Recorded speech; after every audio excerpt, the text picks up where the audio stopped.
is it. We are live, guys. We got a guest tonight giving some predictions with us. We got Craig Soublier, right? Yes, sir. What's up, Okay. guys? Thanks for having me. I always Hell think yeah. I fuck up your last name, man. Hey, you wouldn't be the first. I always do that to everybody else's name. I'm Brian's really bad. notorious for it. Yeah, that's my claim to fame. Yeah, Oh yeah, yeah. that's awesome. Even my friends, dude, I'll be like, know these people for years, and then I'll like add an S to their last name or some stupidness. I'm like, I know I do it to Ryan. It's I call it is Bellinger, I think. Or oh yeah, I mess his name up too. Yeah, but I don't say it right. He tells me every time it's wrong. I just try to say it quick so no one notices it. Yeah. Yeah. So we got Easy way to Katie get Hankey in the house. We got Powerhouse Arm Wrestling, which is Zach saying that what's up. Jared Blackmore, killer from BC. We got Austin McLeod. Hey, brother. Good to see you in here. Skeletor. Yes. Houdini Sports. Drew. How's it going, Drew? Craig. Drew says Craig. What's up, guys? Sunglasses. Yes. Boom, boom. Yeah. Hi, Craig. Katie Hankey says. Oh, thank you, guys. What's up, guys? Yeah. So, we're going to do some predictions today, but we'll probably talk a few minutes before we get right into it. So, we got here Brian. Yeah. Hey, buddy. Hey. I've seen you in a while, Austin. I hope everything's good, brother. Hope everything's good. He's just secretly training. Is he? Good. That's I don't know good. if he is. I wish he was. Yeah. Did you get to see? I don't know if you were able to, but Cody went up against Tim Lewis there last weekend, and fuck, they had a war, bro. yeah. Tim Lewis. I knew was going to give Cody a little bit of issues because Cody's slow, but Cody ended up beating him anyway on the left. So now Cody's going for the top. Hey, it's Dan Hogue. Dan Hogue. Oh, hey, buddy. What's rocking, Dan? How come I don't see Dan Hogue? Oh, is that? Oh, that's because his name is something else. Is that Peg City Punisher? Dan Hogue. Yeah. Oh, there it is. Yeah.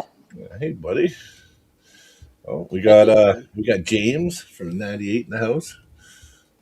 Coat O Farm Wars. Oh, okay. Yeah, I always name. What is that? How do you pronounce? How do you say that? Zach, do you see that name?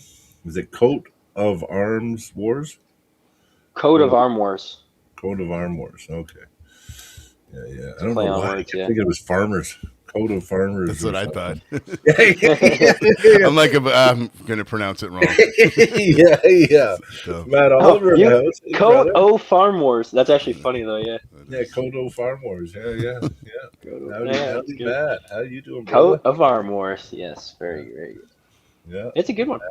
Oh, yeah, If there's a make sure coat of Arm Friday Wars. night, I'll be live with JJ Jackson and Matt Oliver over on the Mac channel. So make sure you guys tune in Friday night if you can. It'd be 8 p.m. Eastern Standard, 6 p.m. Mountain Standard Time. Is that when the matches are? Also, are you guys no, covering the event? I think we're just talking about it. Okay. I believe so. I got invited today. I'm pretty sure that's Nice. the topic. Yeah. Lucky ones. Hey, Lucky, how are you? Boom. You get a nice flex. Lucky gets a flex. Yes. What's up, dog? Hey, buddy. Okay. Well, we got some good people in the chat tonight, man. We're laughing. We're like 16 and counting. We're just going up. nice. That's why I like to wait a little bit before we get into shit, because then you get everyone in here, right? Yeah. But yeah. So Cody beat Tim Lewis. Still gonna give him props. I know he'll like to hear that he beat him and everyone to know. So, and then what else went on that weekend? Oh yeah, did you check out the Montana Armbender, Craig? Oh my God, yes. Isn't that awesome?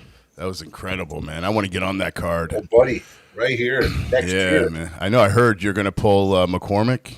Well, I think that's what everybody wants. Yeah. Everybody wants that. That would be a good match. I like that. I think so. I'd like to get him before he gets too much time in. Yeah, exactly. He's training hard, that kid, eh? Boy.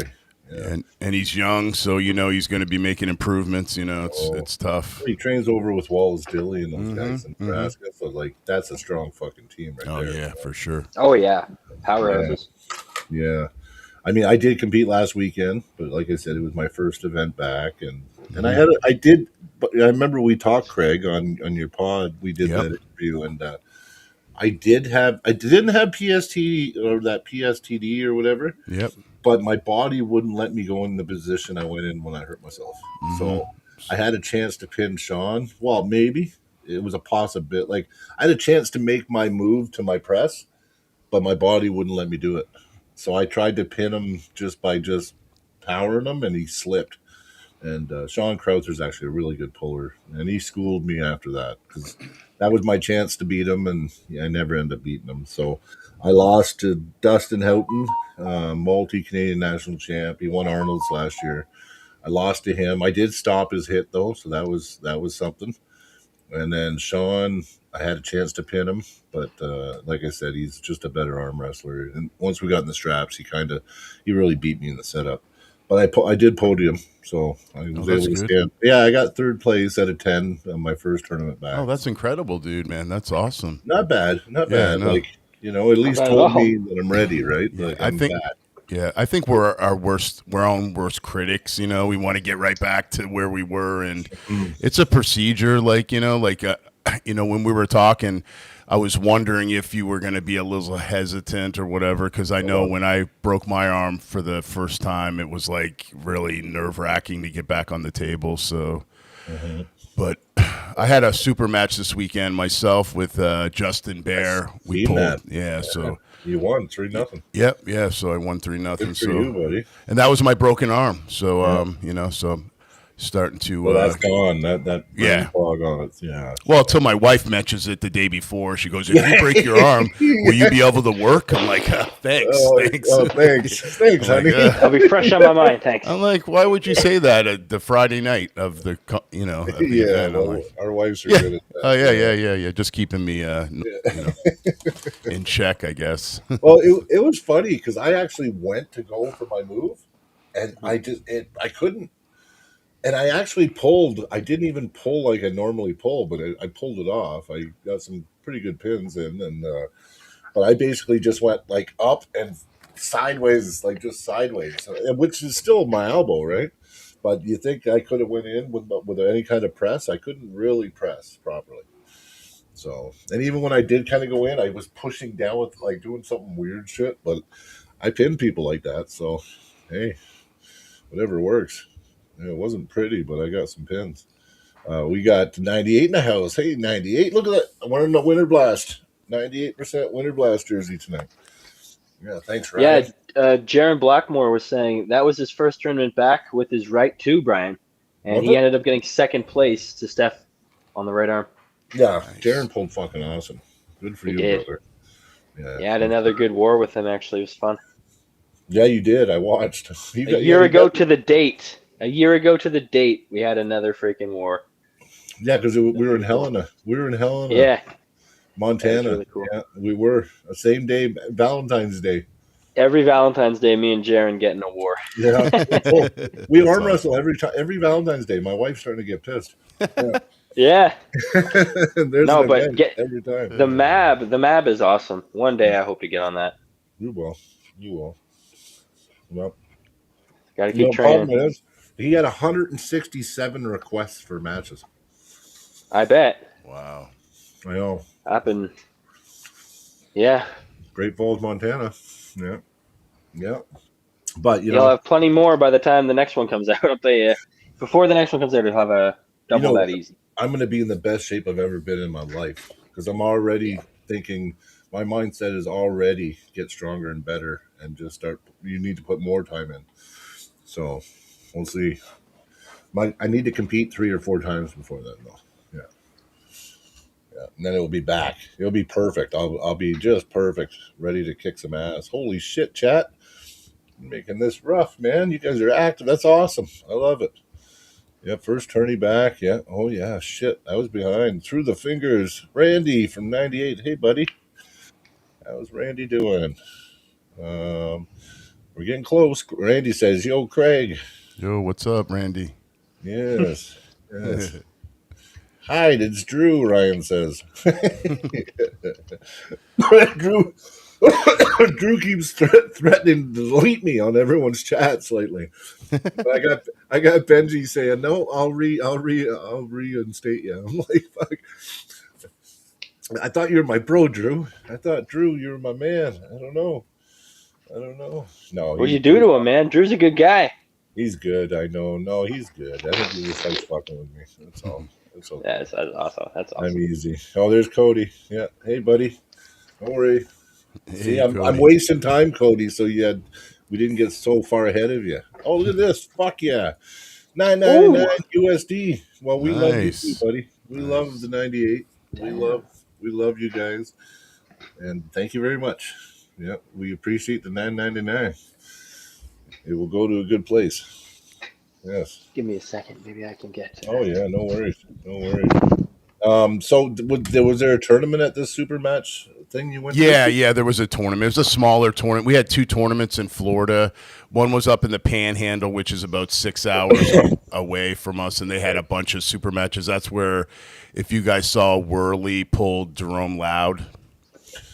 Okay, Jerome. And then, Jerome. Yeah. Yeah, and then Josh Ellington pulled Josh Miller from Florida. They had a good matchup. So there was a bunch of good super matches there. So it wasn't a huge tournament. I only pulled the super match and then I left. So Yeah.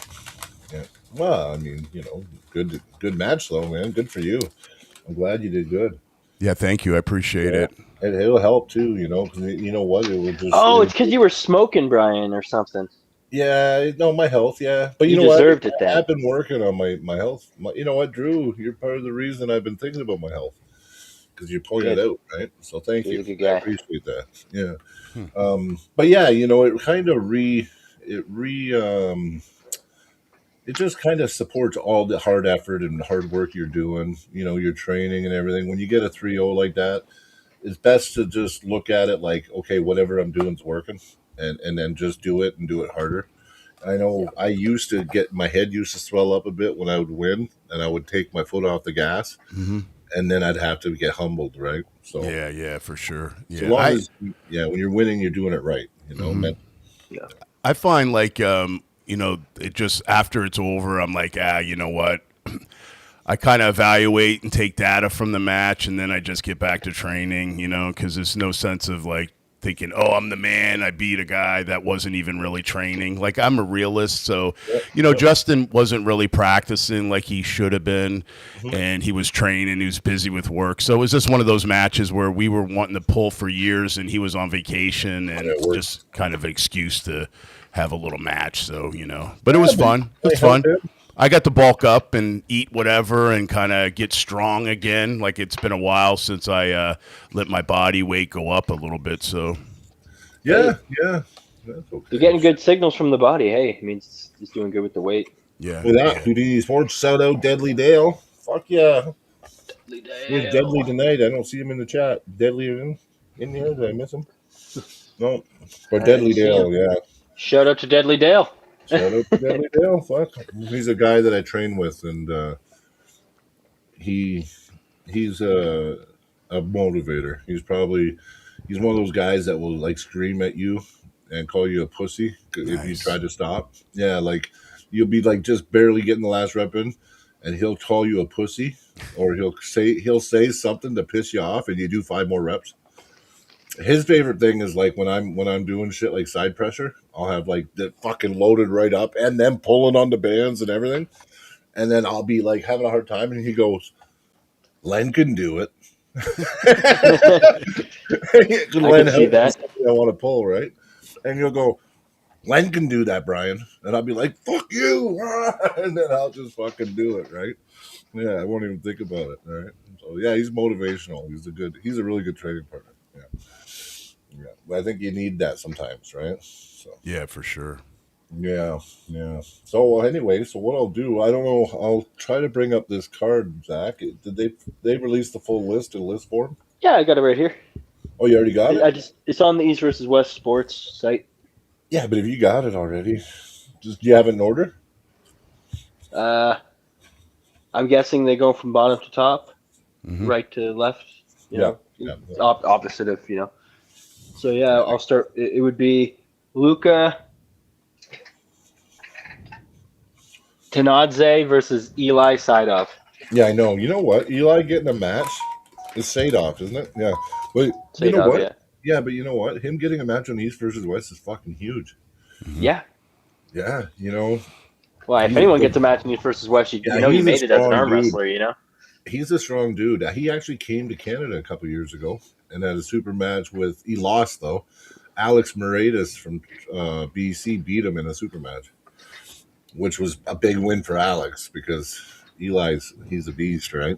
I think that's when people first started really noticing him. But I've been watching his training. That guy is fucking fierce. So I'm rooting. Listen, I'm going to go. He's probably the underdog, but I'm rooting for Eli 100%. Go USA. Yeah. No. I The don't other know too guy, much about these guys. I agree. I'm going to go with Eli as well. I know Eli quite well. I've practiced with him. He's come down, trained with me. He's very intelligent as far as training goes. He's given me a lot of great tips and concepts with training. I know he's the big underdog because the guy he's pulling is like a WAF world champion, I guess. So but you never know what could happen. This could be his breakout moment, So yeah, you Let's remember go Adam with- Warzinski? yeah, dude, that's what I'm Remember saying. Yeah, that's yeah, a he great got- example. Yeah, you got that match with Bojan or Semenov or whatever. his name is. Mm-hmm. Yeah, but man, and Just even with Sandris like, a I couple know, weeks buddy, ago, I like know. Well, I mean, everybody thought he was probably going to lose, right? I mean, I actually, I thought maybe he'd lose. I thought he was the underdog, but I said that I think it's going to be a fucking war, and I said that. I did predict that. Now I do think I said on paper Sanders wins, but I had Adam in that match the whole time because I mean at Worlds he was in that position, that hook position, over and over and over. He got second place, and yeah, I mean the fact that some people were just counting him out, saying he was going to get blown away. No, I thought that at the beginning when that match first got signed, I was like, this is going to be a mismatch. yeah. But once I saw Adam and how big he was, I was like, wow, he's like 225 or 227, I guess that's what he weighed in at, and he's got Big. credible static holds, like pressure, like stamina too, man. Yeah, dude, it's crazy. Oh, so they love your mic. See now, Craig. Okay, Glad we got you to now fix it. everybody And he loves goes, my mic. Yeah, he goes, "What mic is Craig using? Sounds great." It sounded like a Walmart one It originally. sounded bad in the beginning. yeah. Something was wrong in the Yeah. beginning. I We knew didn't get something was the wrong. true experience. Yeah, but your mic's the shit now. Yeah, Thank yeah, you. Yeah. And that means a good thing, guys. When I say the shit, that means like awesome. Yes, that's Canadian for awesome. I do a Is lot shit of that. and is the Yeah. shit. You want to be the shit. You don't want to be shit. Yeah. I use a lot of metaphors like that. So yeah. I got my Canadian shirt on too. So, Nice. I got my Oh, hell US yeah. shirt on. repping Canada, the That's homeland. awesome. Yeah. I got the Alberta crest. That's awesome, dude. Nice. Yeah, you got our jersey on. So we all have a little, That's going to be our new country logo, I think. Okay. Yeah. You guys are going to be Americans soon. Yeah. Well, you know what? Trump made us an offer, but I don't want to get into it because we keep getting. I know. keep getting shadow banned for it. So. Yeah, me and you All are right. not good for that. Yeah. Second match, we have it's a left arm featherweight 60 kg female match. Yeah. Oh, this is a good one. That's Carolina Peterson versus Ezra Karaz. right. Yes. Now, I don't know her by name, but looking at She's Ezra, Turkish. I remember her. I remember Ezra by looking at her. She's from Turkey. She looked. Yes, I'm pretty sure she's from Turkey.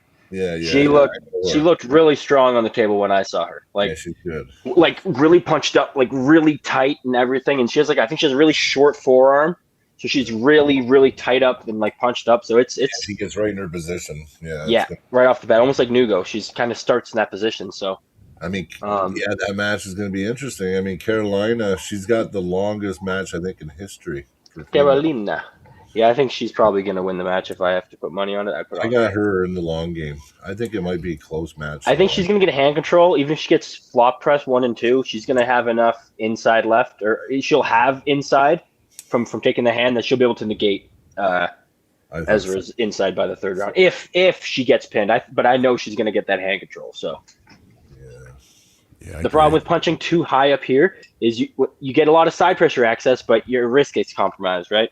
Yeah. And So once it goes especially if she back goes for the kill, it's over.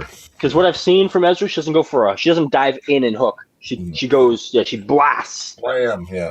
Yeah, but I mean, I do it too. Sometimes it works. Like if it works, it works. But yeah, I got Carolina. Yeah, I do too. I got Carolina. I don't go against the Swedish girls very often. No, Is it Sweden? rough Yeah, to they're bet all against. Yeah. They're all. Oh yeah. I was like, oh no, wow, she's from fucking Finland or something. No. But she's Swedish. I know. I know she is. Yeah. I've done that before. They're like, what are you talking about? Oh yeah. Yeah. She's I got Russian. cheese. She's Russian. Yeah. Yeah. I would say I don't have any Russian in my blood, so don't ever ask me to rush. Me either. Yeah. So that's going to be a great match. And then the next match is at 105, right arm. Yeah. Curtis Pork Chop Cameron from Yes. Ottawa. Not Ottawa. Ottawa, sorry, Ontario. I don't know why I said Ottawa, my bad. Ontario. He's not a high hooker though. That's why. Yeah, that's why I was too specific with it. Yeah. And then Peter Celes? I don't know much about him. Celis? Celes? Sounds good. What is that, one of the two? I think so. I think I can go either way without name. I don't know. Peter. Peter. Yeah. Yeah, that's Peter. safe. That's how safe. I like That's your. safe. I got Pork Chop, man. And this Peter guy does look like he has a very big stature, though, like a long forearm, like a long ass forearm. Yeah, that's why I'm going to pick Pork Chop because he really knows how to use his shorter forearm. And Looking at the picture, I can see Buddy. Buddy looks like he has maybe like at least, I say an inch in the reach is a lot in arm wrestling. If you're going up against, I think he has about an inch. Mm-hmm. No, I agree. You know what? Pork Chop's been Anything training- under an inch, you can almost negate with you know what I mean. Yeah. But when it gets to an inch, it's like It's a lot. they're just getting a little Well, bit. On me. Dakota's got an inch on me, inch and a And half. especially if they have like a long palm. If they have a short palm and long fingers, it's one thing. But if they have a long palm, ooh, they get a lot on you. Yeah, I hate it when they get it right around my hand. I don't like that shit. Yeah, me too. Don't I'm gonna ask go me Pork about Chop. Peter. Houdini says. I'm going Pork Chop because I'm going I Pork think Chop. that he's been training hard with Devin. Yes. And yeah, you know, He's Hey, really the amount leveling of- up, you know? yeah. Yeah, the amount of dedication is shown. So I think it'll be a hard match though. If this Peter guy is on East versus West, he's probably done a lot. Like if you're not super Is he willing to social break media his arm, famous, though? you got to be a really good arm wrestler. You know? Yeah. Well, no, because Maybe. Pork Chop, he doesn't give a fuck, right? doesn't, Like you see yeah. when he ripped his shit against Zurab, right? Like, Crazy. yeah. Yeah. Sometimes it's who wants it more, right? Like some matches are really. I've had matches like that where the other guy's just crazy, like where I feel I have to break their arm to pin him. I've had many Oh. matches like that. No way! I didn't know this next match was even a thing. Which one? Oh, I Yeah, Check this you're out. showing too much. I'm showing all the screen here. Yeah. Yeah, it's fine. It's Vlad the Destroyer Yep, I know. I'm Yes. glad he got a match. Yeah. I'm very happy for him. versus Alexander Telyatnik, the Manifester. So it's the Destroyer versus the Manifester. That's kind of funny. Yeah, it's One's destroying, one's manifesting. That's hilarious. What usually wins, destruction or creation? I don't know. I'm going That's with such a hard destruction. one, right? Destruction. Yeah. Usually destruction. It's easier to put out a flame than it is to make. I mean, that's the simplest way to. Unless I mean, how big's the flame? I guess, but either way, that's not making any sense at this point. I think Vlad's got it. I don't know much about this Alexander guy, but I know who Vlad the Destroyer is. I've seen him a lot, especially when I first started looking into arm wrestling. He's, I Very like that. I've been watching him for years, and you know, Coach Ray spoke very highly of him when I first started watching Coach Ray, so I went and I've watched been him. to Worlds many times too, and done really well. I don't know if he's won an actual title, but I know he's had runner-ups for sure. I mean, this Manifester guy looks like he's tall. Manifester's supposed to be, from what I hear, he's supposed to be the favorite. Like, Really? yeah, that's what I kind of got. I got my boy Vlad. I'm going with Vlad too. I'm but going with I Vlad, kind too. of the way that Tim and them, because I did a prediction thing yesterday with Jody and Tim. And Vlad's arms are also massive. Like the guy has massive arms.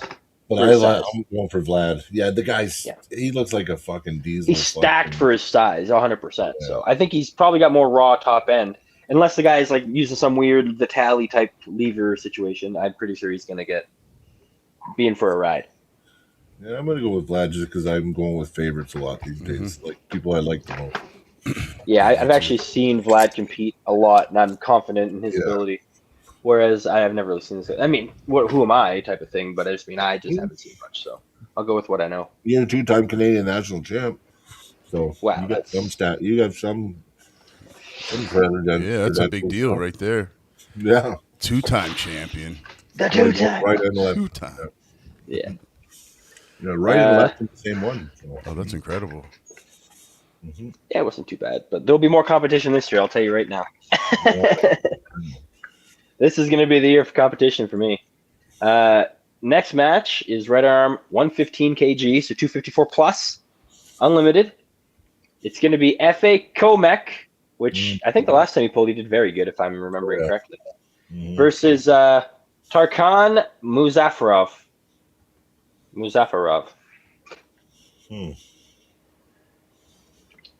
I've never actually seen this Tarkan guy pull, but I've seen his name in like when you see who was at tournaments. Mm-hmm. I've seen his name before, so I know he's been in places, but I've never actually seen him pull. That Russian one, I think, the AWC or yeah, whatever it was, yeah. I don't know. With this one, I won't make a prediction because I don't really know. Yeah, I don't know these guys that well. I think I know the man of the guy with the M name.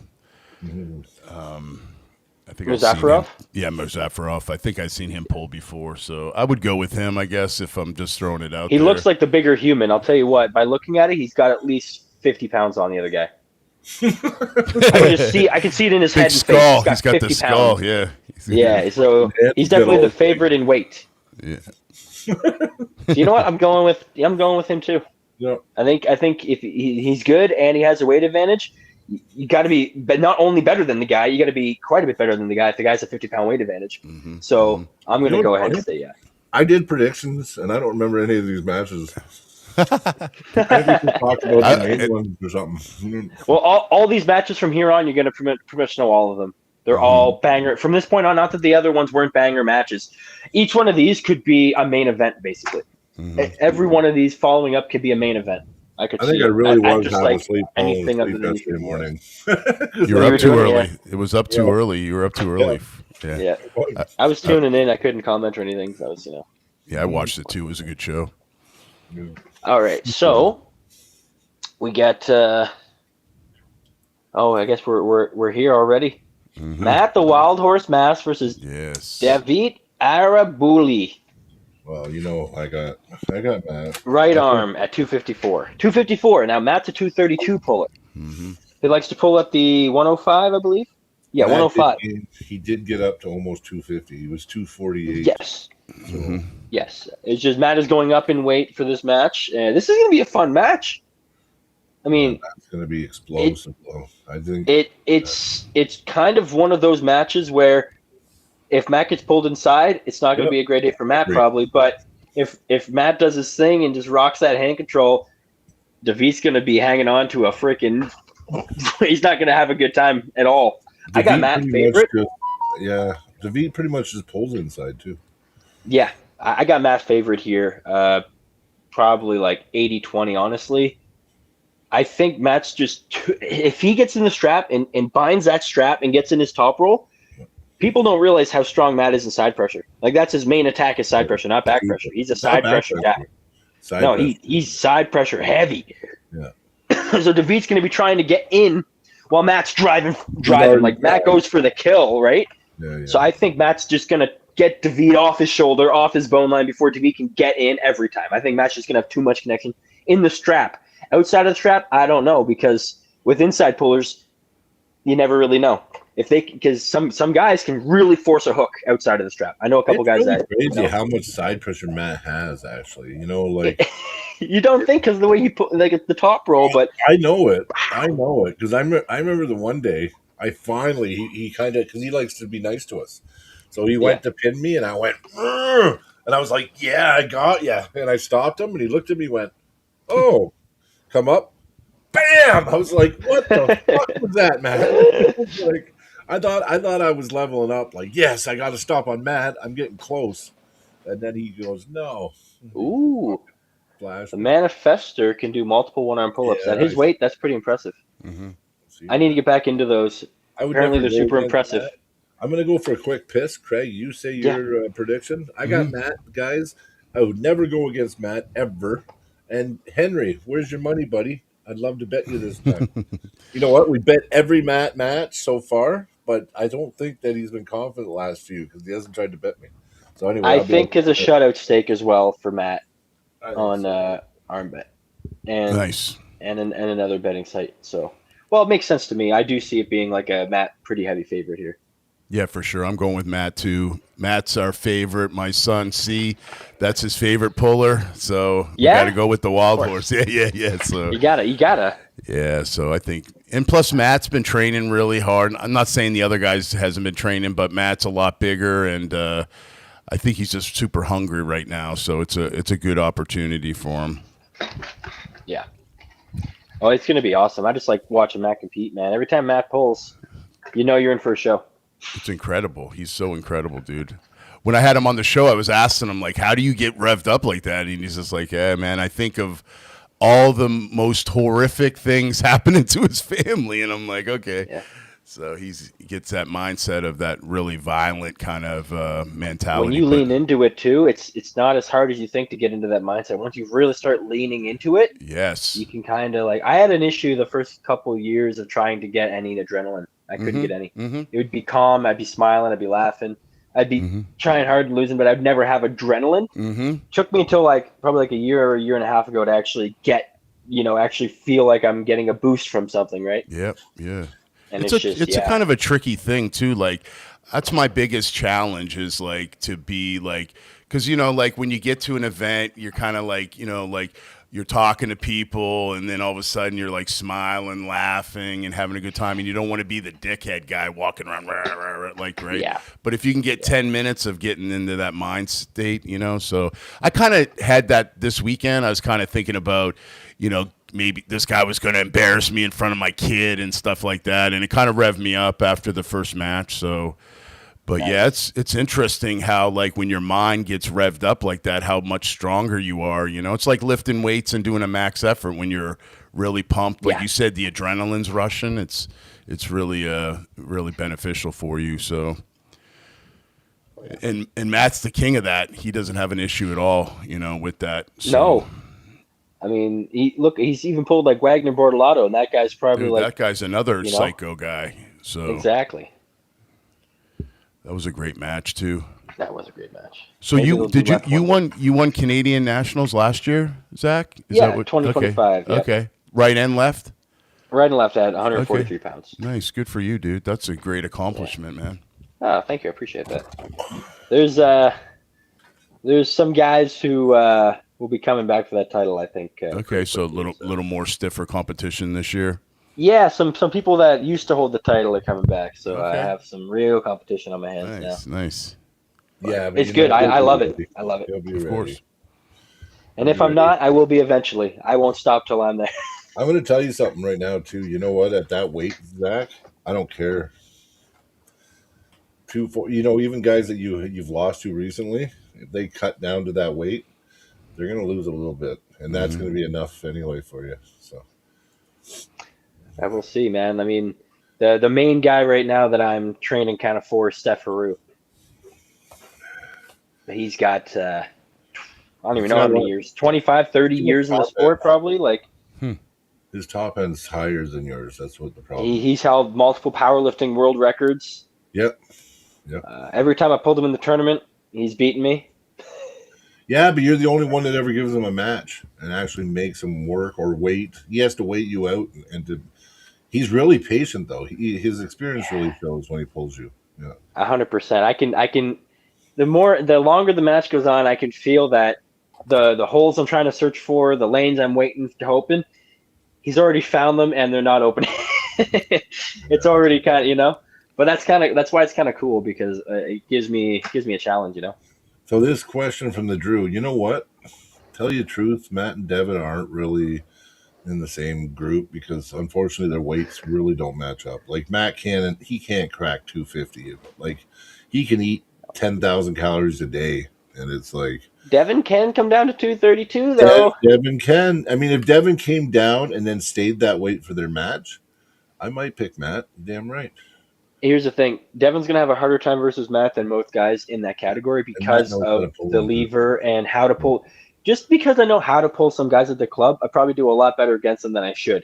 Just because I know where their weak spots are, and I, over years I've trained to target their weak spots so I can do something to them, right? Well, you see Matt in practice. Look at Matt in practice with Devin. You can't target his weakness in practice. I mean, yeah, but Devin loves training with Matt because Matt actually, you can see how close they are sometimes in practice. When Matt surges, Devin generally has to resort to open. I mean, when we've seen them, this was actually a few years ago now. Wow. Holy crap. This was like 4 years ago. Wow. 3 years ago. 4. Is it? It was 4, yeah. That's what I'm saying. It was the winter of 22. It was when I first started arm wrestling. I've been arm wrestling just over 4 years, so it has to be 4 years. Yeah. I think we both competed once by when that happened, didn't we? Yeah, my first ever tournament was Iron Core. Yeah, that was. Yeah, you know what? That was after Devin was down, I think. Yeah, that's what I mean, though. I was training for the Iron Core when Devin was down. Was the first. He was at the second practice I ever went to. I remember. Yeah, I remember. I met. That's when me and you met. 100%. Yeah. Was because I remember the group photo. Me and you both ended up. We were both in the group photo together. Yeah. In the back. Yeah. What happened to that group photo? I don't know. I wouldn't mind seeing it or knowing where it is. I know all these photos over the years. You don't know who the fuck took them and where they are. Where they went. All right. So I think are we all going Matt? Yes. Yeah. Wild horse. Then right arm, 105, but it's a 105, but they're pulling at 100.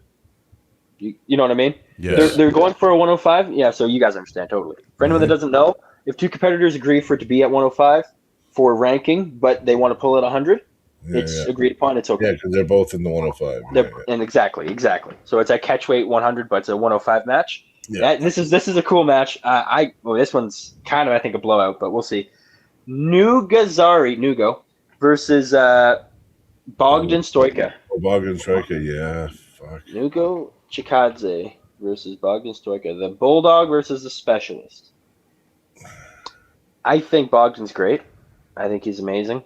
I think he's doing a lot of great things. I always loved watching him pull at Arm Wars. When I saw him, lose some matches, he always loses pretty humbly. And he always, loses in a good manner. And he trains hard. He knows what he's talking about, doesn't bullshit.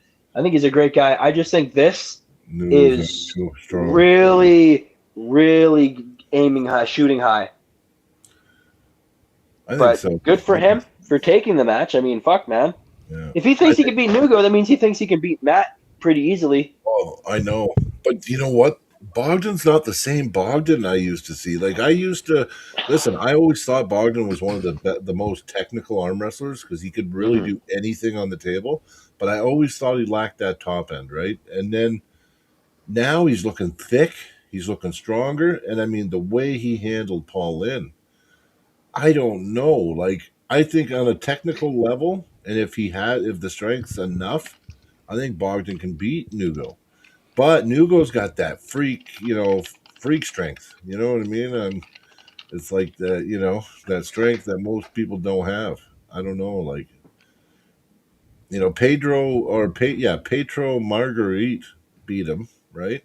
But that was a burner. That was like a war. Oh, Marin Hart or whatever his name is, yeah. What do you guys think of the weight cut, though? It looks like he didn't really want to make the weight all the way down. He was talking about, can we have it at this? And I feel like these guys are a different human when they got to cut weight and get down to that smaller size. So, and you got Bogdan, kind of eating his way up. I mean, I really honestly think that Nugo doesn't make weight. I feel like something's going to happen. I don't really feel like, and there won't be any real punishment or, to that. But No, if I he know. does make weight and he has to suck down to 100, 100 kg, Yeah. I think that, I think it could go either way. I mean, it's going to be interesting. I think I picked Bogdan.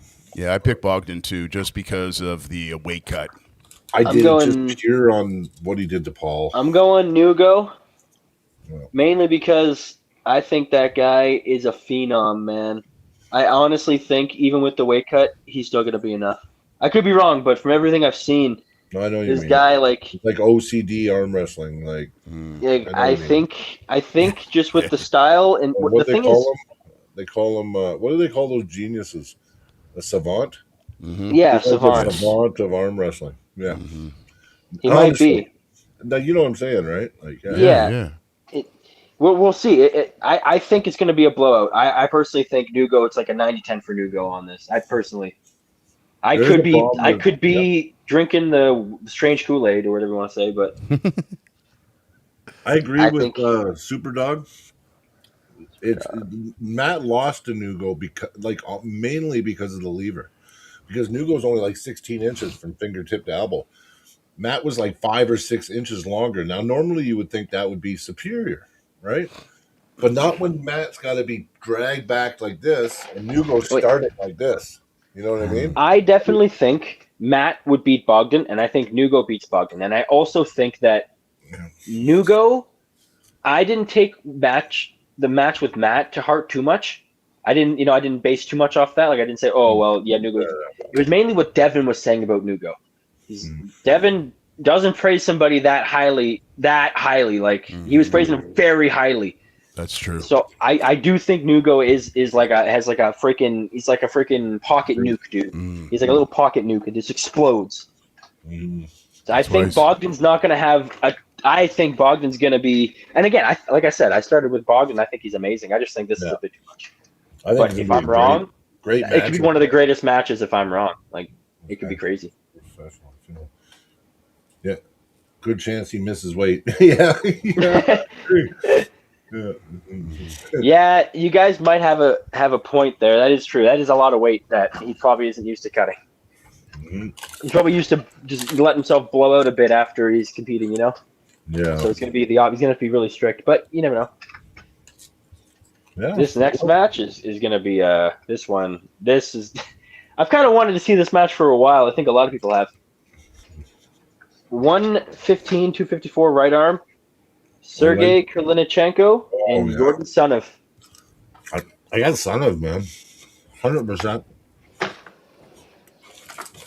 Only because I'm going to tell you something right now. I watched Sonev beat like 3 people in a row, Sanders being one of them, but Adam did the same thing. But I've never seen anybody be able to top roll Sonev. I've never seen anybody just be able to just whack him in the top roll. Like, not in the last few years. Like, he gets his hook and he gets it every time. Every single time.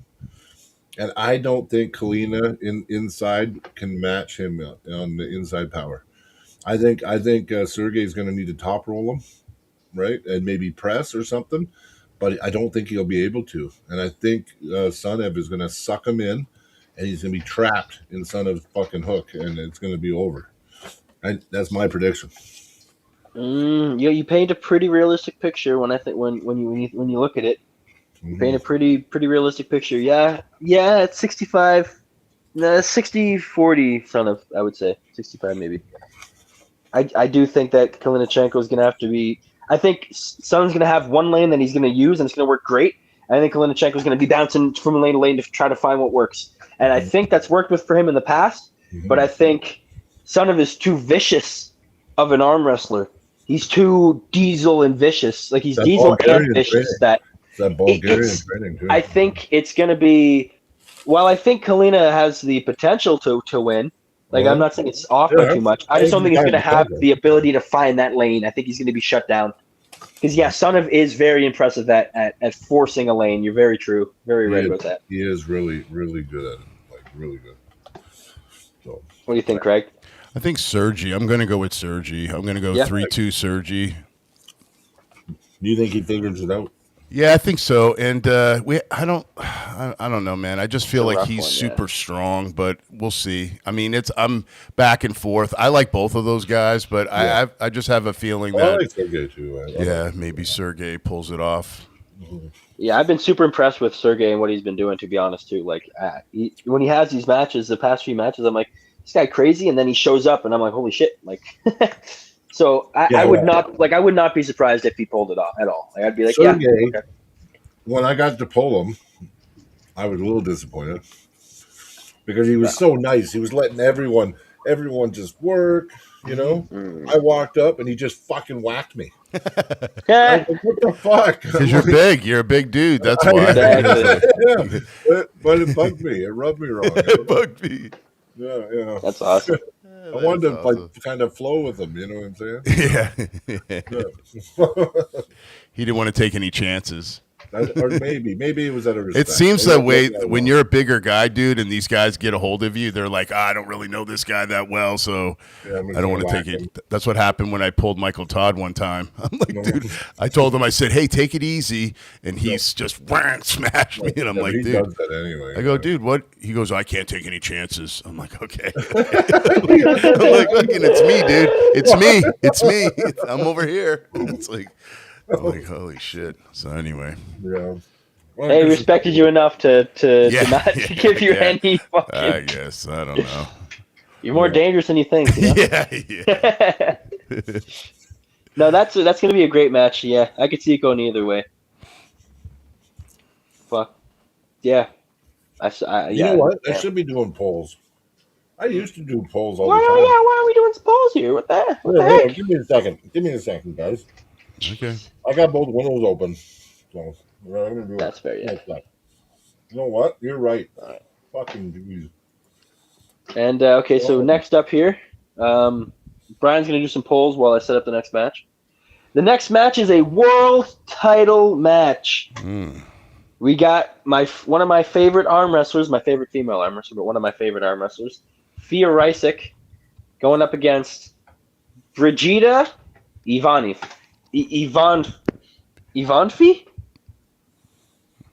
Yep. I guess. That's it. Who is That's it. At 154, right arm. I got Fia all day. Mm-hmm. I got Fia all day. I got nothing else to say. First is how do you spell the first name?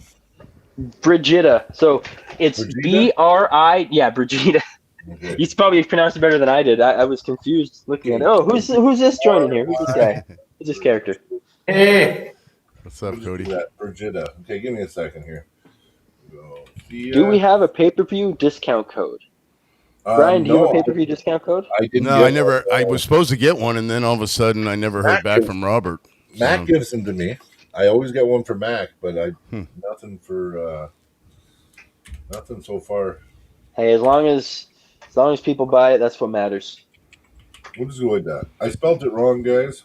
And Yeah, is there going to be a watch party for Red Deer? Or me and Cody I just don't watching think there together? is. I think we're gonna. I don't I think think there's one here, but then I was thinking, they want me to do the live. So Oh, That would be fun. yeah, that's the thing, right? It's like confliction, right? Do I do the live East versus West guys, or do we do watch part? Like I don't know. I don't know. Did that poll come up, guys? Did it work? It did work. Okay. It worked. are you using the old way of putting the words up on the screen? Benji's got a code though, so you know what, guys? Use Benji. code Benji. Hey, Yeah. Brian, Yeah. is there any way to switch, when you bring up the chat, back to the bubbles where it doesn't move the screen up every time? Oh, give me a sec here. Maybe. Give me a sec. Just with 4 people in the screens, it shrinks the screens a lot. No, I know. I think I can do it. Why do you And guys I think had to Sarah wrap the, Backman didn't take the match with Fia? Well, probably for good reason. She probably didn't think she was ready to beat Fia. No, I think you're probably right. Fia is one of the most unassuming arm wrestlers you'd ever see, but she's Fia's my favorite. so good. Yeah, That's what I mean. Yeah, she's so good. And I will always pretty much go Fia. If you want to know how to arm wrestle almost perfectly with like perfect form, just watch Fia straight up. Just watch her in the competition. She makes perfect adjustments. She's patient. The big thing is it's crazy to be patient and also vicious. You know, it's one or the other. Usually people go too early and mess up, or people wait too long and then end slow. She's patient and then boom goes for the kill. You know what I mean? She's doing it a long time. She's very good. Is that better, Cody? For some reason, it still shrinks us. Never mind. Oh, well, fuck. I tried anyway. I tried. Maybe I trick you like that. No, I don't like that. I'm fucking around too much. See, Cody, you got me all fucked up. I know we had it perfect. You energy drinks. I know. Well, now it's all fucked, but it's gonna be this way now. Hey, Scott, how's it going, brother? I had a Canadian energy drink. I don't know if you guys know what that is, but No, what is it? Canadian one. Oh. No, it's a dab. I don't know if anyone knows what a dab is. I know what a dab is. Oh yeah, I had a dab before the podcast. Gets me talking Dab will more. do it. Yep, dab will do Keeps me awake too. I don't pass out. it. Oh, Houdini was saying that I got the EVW 17 on. Yes, and this EVW 17 shirt is match worn by Matt Mask. That's true. That is a worn by Matt Mask shirt. Nice. Yeah. Cody's never washed it. No. That's false. That's very false. That's awesome. Holy fuck. Okay, so anyway, people in the chat said 100% on Fia. yeah. Yes, yeah, that's going to be a Well, mismatch for 100%. sure. I knew that. Yeah, I dabbed some maple syrup. You got me. Okay. Stop Go talking on about that. that. So what do you? Sorry. Cody, do you have a input for Yeah, I this should match? see you. Fia? Okay. No, that's good. Oh, sorry, guys. Okay. Oh, Dale in the house. Hi, guys, and Codina. Deadly. Oh, Deadly and yep. Yeah. Next Yeah, match we have. in the house now. Not so deadly is Brian- in the chat. Yeah, he's in the chat. Mhm. He's here. Okay. We're blessed by his presence. Yeah, Mr. Not So Deadly.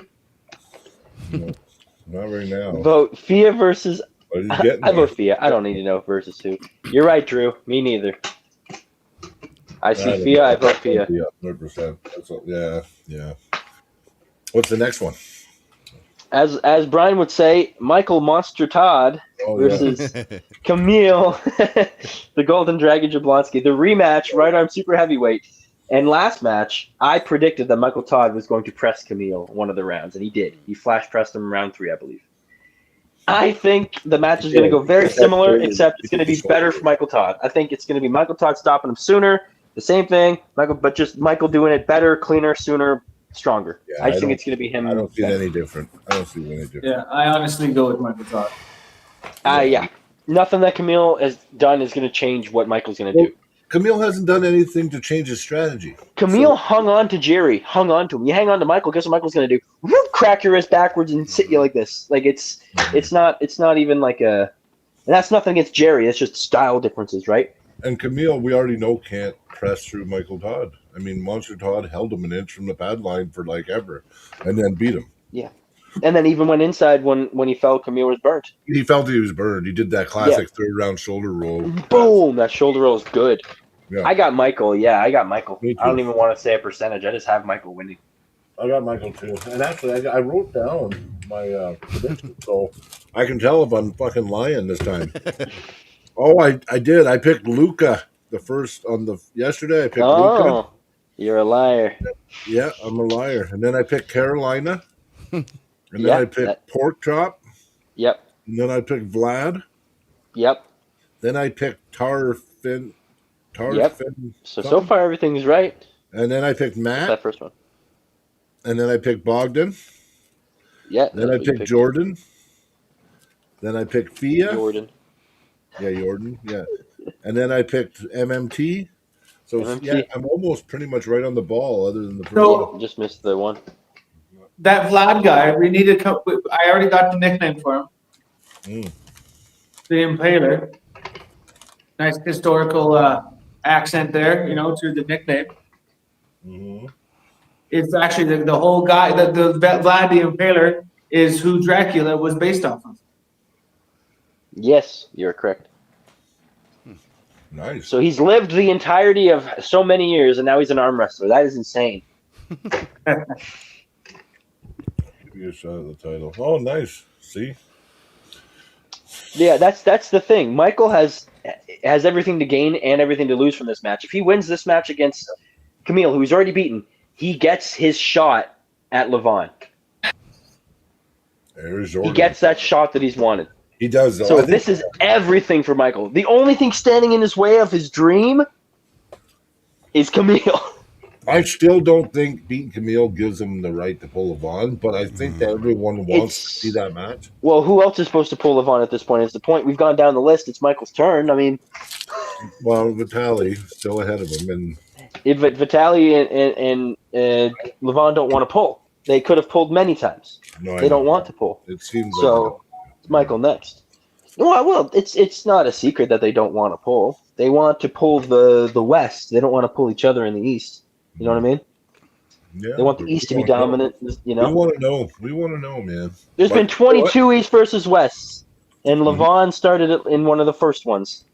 So they definitely could have had a Levon versus Vitaly by now. If that, you know what I You know mean? what would suck is if Michael Monster Todd beats Levon with his King's move. That'd be so awesome. No, then I'd be so Vitaly happy.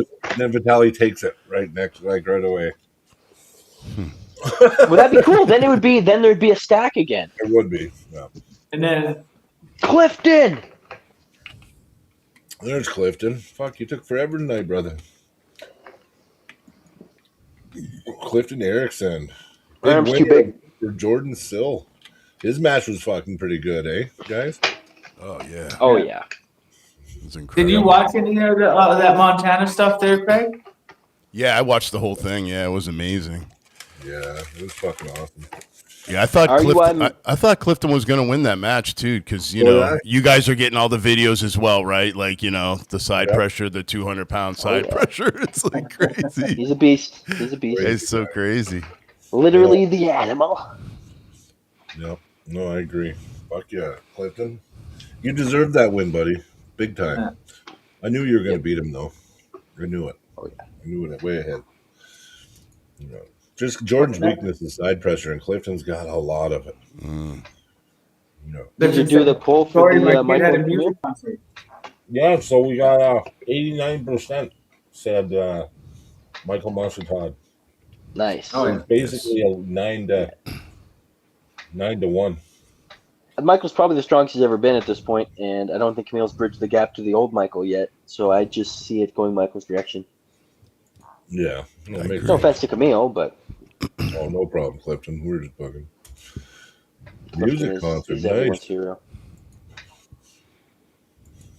Actually, Crazy. I would have been here a little bit sooner today, Mhm.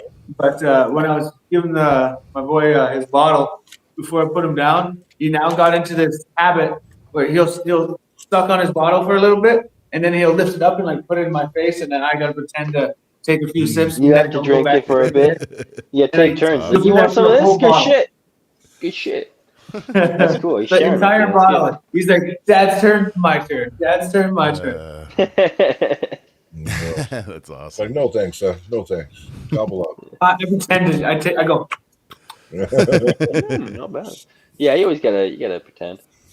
All right, Okay. so we're all unanimous on the Michael Todd. New poll is Yeah. Todd Hutchings the next match, right? Yep. World title, right arm, 105. So this is a big class. This is like the most competitive class right now, almost. I would say, if not the most, then second. You know what I mean? It's either tied or you know. It's a very, very crazy class, and this is a crazy match. It is. Oleg Petrenko versus Toddzilla. Like, what more could you ask for, man? Like, that's what I mean. So many of these are just main event matches, man. Like, Yeah. I'm going with Todd. mm, Oh, oh, I don't want You to don't wanna- easy. you don't want to underestimate Todd, because Todd is so good, but Oleg is so versatile, and if he gets hand control when Todd goes sideways, man, like If anyone could stop Todd, it would be Oleg. You know what I mean? It was left-handed. But see, the thing is, Todd doesn't need. Oh, that's right, still pretty good. Like, Oleg's really good left. He stopped out. yeah, he's the only but one to get Oleg a is the warning right out. arm. Oleg has the title right now. Right arm. Yeah. He earned it back after Devin took it. Yeah, I have a feeling Hutchings going to win. He's going to be Oleg. He has a path to victory, but if it's anything other than a super supinated all the way inside hook, he's not going to win. I just don't see him. I don't see him disabling Todd from his side pressure. And the only way to really beat Todd, and you have to try to take him a little bit out of his lane, because Todd's side pressure, I don't think there's anybody that can actually stop it and hang with it in arm wrestling. Lavon? Yeah, well, okay. You're right. Yeah, okay. Yeah, you I thought about it. I had to think. I'm like, who else? Yeah, you're supposed to like wait another couple seconds. But, Yeah, sorry, man. It's okay. No, but you know what? 99%, right? And, No, 99.99999. yeah. And if you really Like, look it's literally at one the dude. way Todd loses, even when Prudnik took him, when David Davikan or whatever beat him, it's actually going inside with him. But you have to be so supinated and in where you actually, that's the only way to actually break Todd's pronation. Does it make sense? Like, that's the only way Yeah. you get Todd a little bit off on his pronation, where he doesn't have 100% sideways. And that's when he loses. Because Todd, when he's supinated in like this, and with his pronator back, he doesn't have the same power. He lost. And I think Oleg has the capability to do that. I That's why, think for me, it's such a I hard think- call. if he can do it, and he studied it though, and he knows that's the lane, and there's no pride or ego, he just knows that's the way to do Just it. remember, before he lost to Devin, the freaking sweep, he was sweeping people like they were nothing, both arms. Mm-hmm. Even his right arm, though, he was just Mm-hmm. like, if he's. I think it's going to be a good match. I got Todd, This one is such a hard one. but I Yeah. wouldn't be surprised if he lost too, right? So I'd say, 52.5, 47.5 for Todd is what I say. I say Todd's slight advantage. Clifton goes, Mike, you son of a bitch. Clifton is the second arm wrestler who could stop it eventually. Oh yeah, it's also true. The Drew made a good point. Chafee just had more side pressure and just never let Todd really get in his lane. It is kind of what And happened. I did see a Stronger. podcast where they were joking around saying that if Todd loses, if Tranko drops down to 95 kg, they'll go for the 95 kg belt. You should. That'd be Hey, awesome. super chat. We got 1999 from Mr. Clifton Erickson. Thank All you, right. sir. Thank you, Clifton. sir. Hutchings side pressure sooner or later. It will happen. Mark my words. You will have My it. Yes. word. Mark his words down on your calendars, ladies and gentlemen. You know what? A day very soon, he will be. You'd be the only king one of that- side pressure. You'd be the only one I see rising up to match his side pressure. Believe me, buddy. No. If I had to predict one person to surpass or to at least match Hutchings' side pressure, it would be you, Clifton. What is Hutchings' side pressure? It's not that. It's actually Clifton's numbers are better. Oh yeah, for Why? sure. Yeah, on the table though, it's like On the tables, it's different. Yeah. which is crazy, which kind of almost makes no sense when you think about it. But then it's just he knows how to apply the right pressures differently Mm-hmm. No, you're and keep the pressure. It's a nuanced science that you can't put into words basically. So Well, people think it doesn't exist until you're deep enough in the sport to realize, you know. Yeah. Actually, I won't say the poll yet. Come on, chat. Take part in the poll. Pick somebody. Yeah. And Cody, what do you think? You said Hutchings already. Oh yeah, I'm a Hutchins all the way. I'm saying I'm Hutchings by a slice.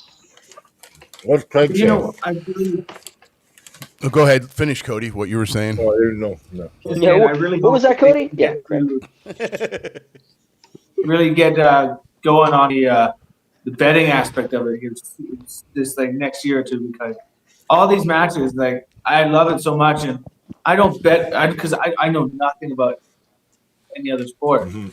I want to be able to bet on something. I know. And arm bet is so hard to use in Canada.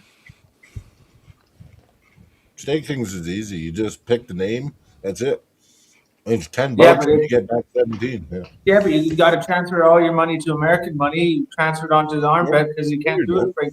Oh, you don't. I Have tried to to do use that. I tried to use my Canadian bank account. Not a single penny would go. It kept saying no. Go through Stake Kings. Yeah. Stake Kings. So ArmBet is affiliated with Stake Kings, and Stake Kings is the main site for ArmBet. ArmBet's just Stake Kings. It's just a branch off, but just go right to the Stake Kings. I always deposit into Stake Kings and place all my bets in Stake Kings. I have Yeah, never that's really good to know. used ArmBet. Okay. Good to know. Try that. Yeah, that's how I do Yeah. it. All And right. I've been betting on there for years. I think the poll's finished. The poll looks done. No one else voted. It's still only 9 votes, but it is unanimous. Todd's 67% to 33%. I mean, when was the last time you saw him lose? Is the main thing. Dave Chafee. Yeah, no, you're right about that. But I knew he was going to lose to Dave Chafee. Yeah, I didn't he think always he was. loses I to was Chafee. like, he's a lamb to the slaughter. Yeah, I knew he was going down. Chafee knows how to pull him, and he's beat him for years. Yeah, he's beat him forever. Mm-hmm. Well, you're Just a right. bigger human, I think. Craig, even well, at the now, same Craig, weight, he's who still do you think's bigger. going to win, Craig? Oleg 3-0. I love Todd, but I think Oleg's too big, too strong, and I feel like Todd will be too small for him to handle. And I love Todd, but I feel like he's the 95 kg guy, and Yeah. I feel like this is going to be a little bit too one-sided as far as the power. Yeah, so. There's a lot of power coming out of Oleg. And have you seen him training lately? I mean, that guy is crazy with his lifts, dude. I mean, it's just That's why this is such a I don't crazy know. match. It is a crazy match. I mean, I want Todd to win, of course, but I just feel like the champ is going to win. Yeah, I could see Todd getting his wrist taken like this, and then Oleg turning him like this, and then boom. I think Oleg has that ability. I wonder if Todd's. Well, you know what? I don't know. I haven't been following Todd's training to see what he's doing. He's been pretty quiet, Yeah, really, well, this honestly. He time, hasn't been yeah. posting as much. I think there's a reason for it, and most of the time Todd will reveal all his training for a certain opponent. Mm-hmm. He'll show exactly what he's doing and all his prep for the opponent. But this one, he's not. No, he's not really. Like, I've not seen the videos pumping out like they usually do before a match for Todd. So I wouldn't be surprised if Todd's going all out myself, like maybe doing more maxes than normal. Probably fucking. I think you'll see a whole bunch of videos released maybe from him after the match Mm-hmm. because he's probably recording. that. He's just not uploading them, right? So we'll see. Maybe not. But, yeah. I'm just fantasizing. You know? Yeah. Coming out fucking like crazy and like, you know what I mean? Did a whole documentary afterwards. yeah. It's like, this is Gonna be why I it. didn't say. Yeah, it's like, Yeah, exactly. All right, so this leads us to one of the biggest matches in history. Russia versus Canada, number 2. Not Vitaly, but with Pushkar and Dennis. I'd say more Pushkar because Devin won, but with Dennis, they both won one, so let's not count that one. This is like the big Russia versus Canada we've all been waiting for, you know? Yeah, it's pretty crazy, man. And like, I changed my mind. I had opinion early on. I've changed my mind on it. So I'll explain it in a minute, but yeah. This is going to be no matter who you are, this match, it's a 254 plus unlimited right arm. Oh, sorry, left arm I meant to say. Left arm world title. Regardless of who you are, this is a hard match to call, you know? No matter whose side you're on, it's not an easy match to call. No, it's not. I think it's more in depth, and I don't blame anybody for picking either one. Like, really. If there ever was a true, like... I'm cheering for Devin, but I'm Tally's strength on the left. I don't know if Devin's left has it. I would say minimum 55 Vitaly, 45 Devin. But I'm going to be cheering for Devin.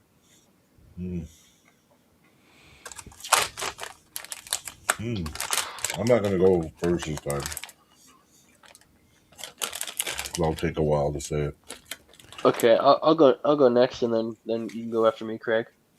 I think this match is going to test both athletes like they've never been tested on the left arm before, and I think the open top roll of Devin Larratt will be the deciding factor of this match.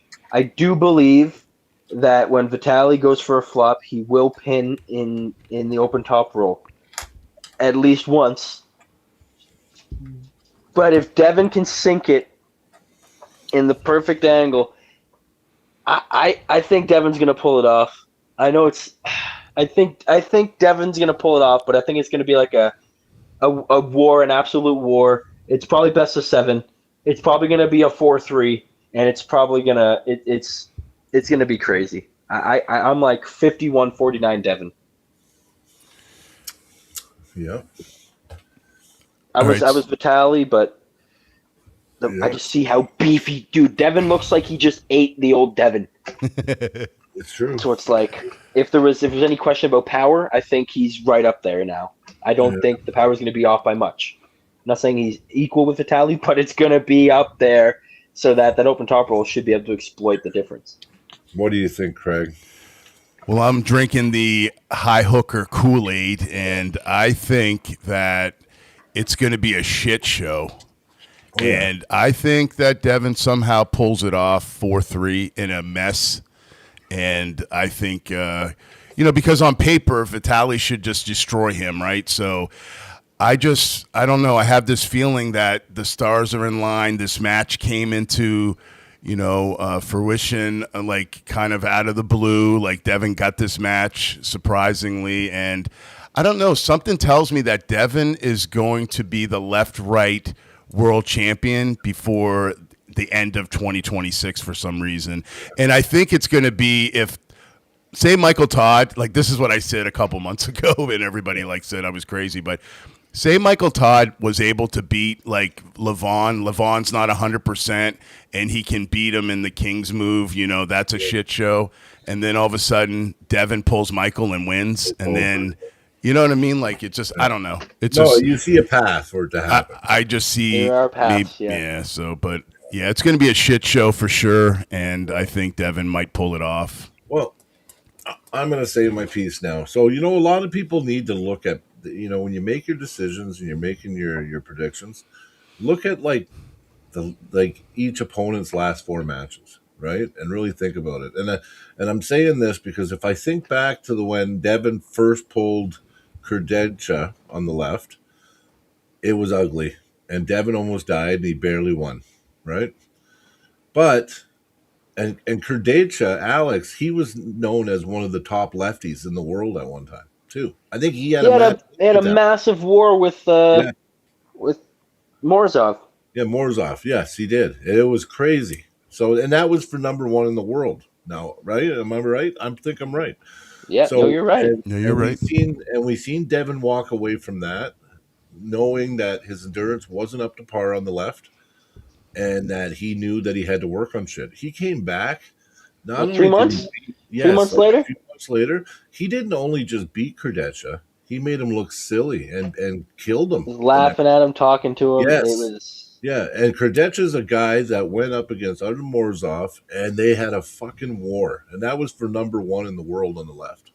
Yeah. Now, I think he's pulled. Did he pull Vitaly too? I don't know if they ever had a match. Kurdecha? I don't. No, I don't think so. But they might have had one way back in Vendetta. Oh yeah, Vendetta. But yeah. I don't know if I think actually no. I don't think you're right. You made it to the end, but there might have been. But I mean, if you look at it from that angle and that direction, and the way Devin said he called out that he was going to be a double champ again, and all the training now he's done on his left that he never did forever, right? I don't know. I think we might see a 4-1 win for Devin. I think that Vitaly squeaks out a win in the first round and barely, and Devin stops him round 2. and then it slowly just starts being worse and worse for And Vitaly. here's the thing that a lot of people really have to drill into their brain, that they have to understand, that Devin Larratt is trying at like a 7% output against 90% of the arm wrestlers you see. And even when you see him getting pinned and you see him looks like he's going 100%, the guy's at like 10% of his actual output at that point. Literally 10% of it. If he was 100% fresh and he could hold anyone you've ever seen him pull besides basically Levon dead center. He could hold him dead center if he wanted to. People act like, well, he had a tough time with this guy in practice, so don't take anything from any practice you see with Devin at all. Devin. At all. It's literally nothing. You're seeing nothing. You're You seeing know, nothing at all. 100 people he I almost pinned before Devin in practice because Devin was just doing this. He was just having fun.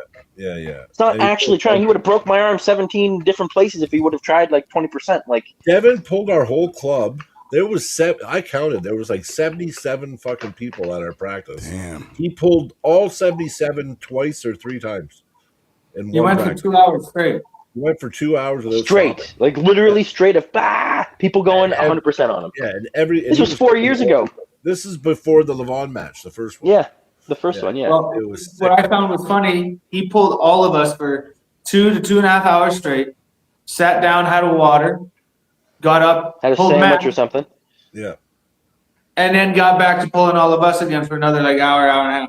I know. And then he went to Edmonton the next night and Lethbridge the next night, and did the Jeez. same And then came thing. back to Red Deer the night after. He did it 3 nights, 4 nights. Yeah, because he was twice. So for 4 nights, So, I straight, he mean- pulled over 100 people a night. Whatever people are seeing is not the Devin that's ever been to a super match. Not even close. Yeah, like I'm Plus, he doesn't telling want to hurt anybody. He does not want to hurt anybody. There's a reason why he doesn't hurt people on the table. Because when they're going maxed out, he's kind of matching them and not going above them, so he doesn't hurt them. If he were to go and smash through and someone's maxed out 100%, there's a very good chance he's going to hurt them terribly. It's all about It's that just cosmic common, punch. you know?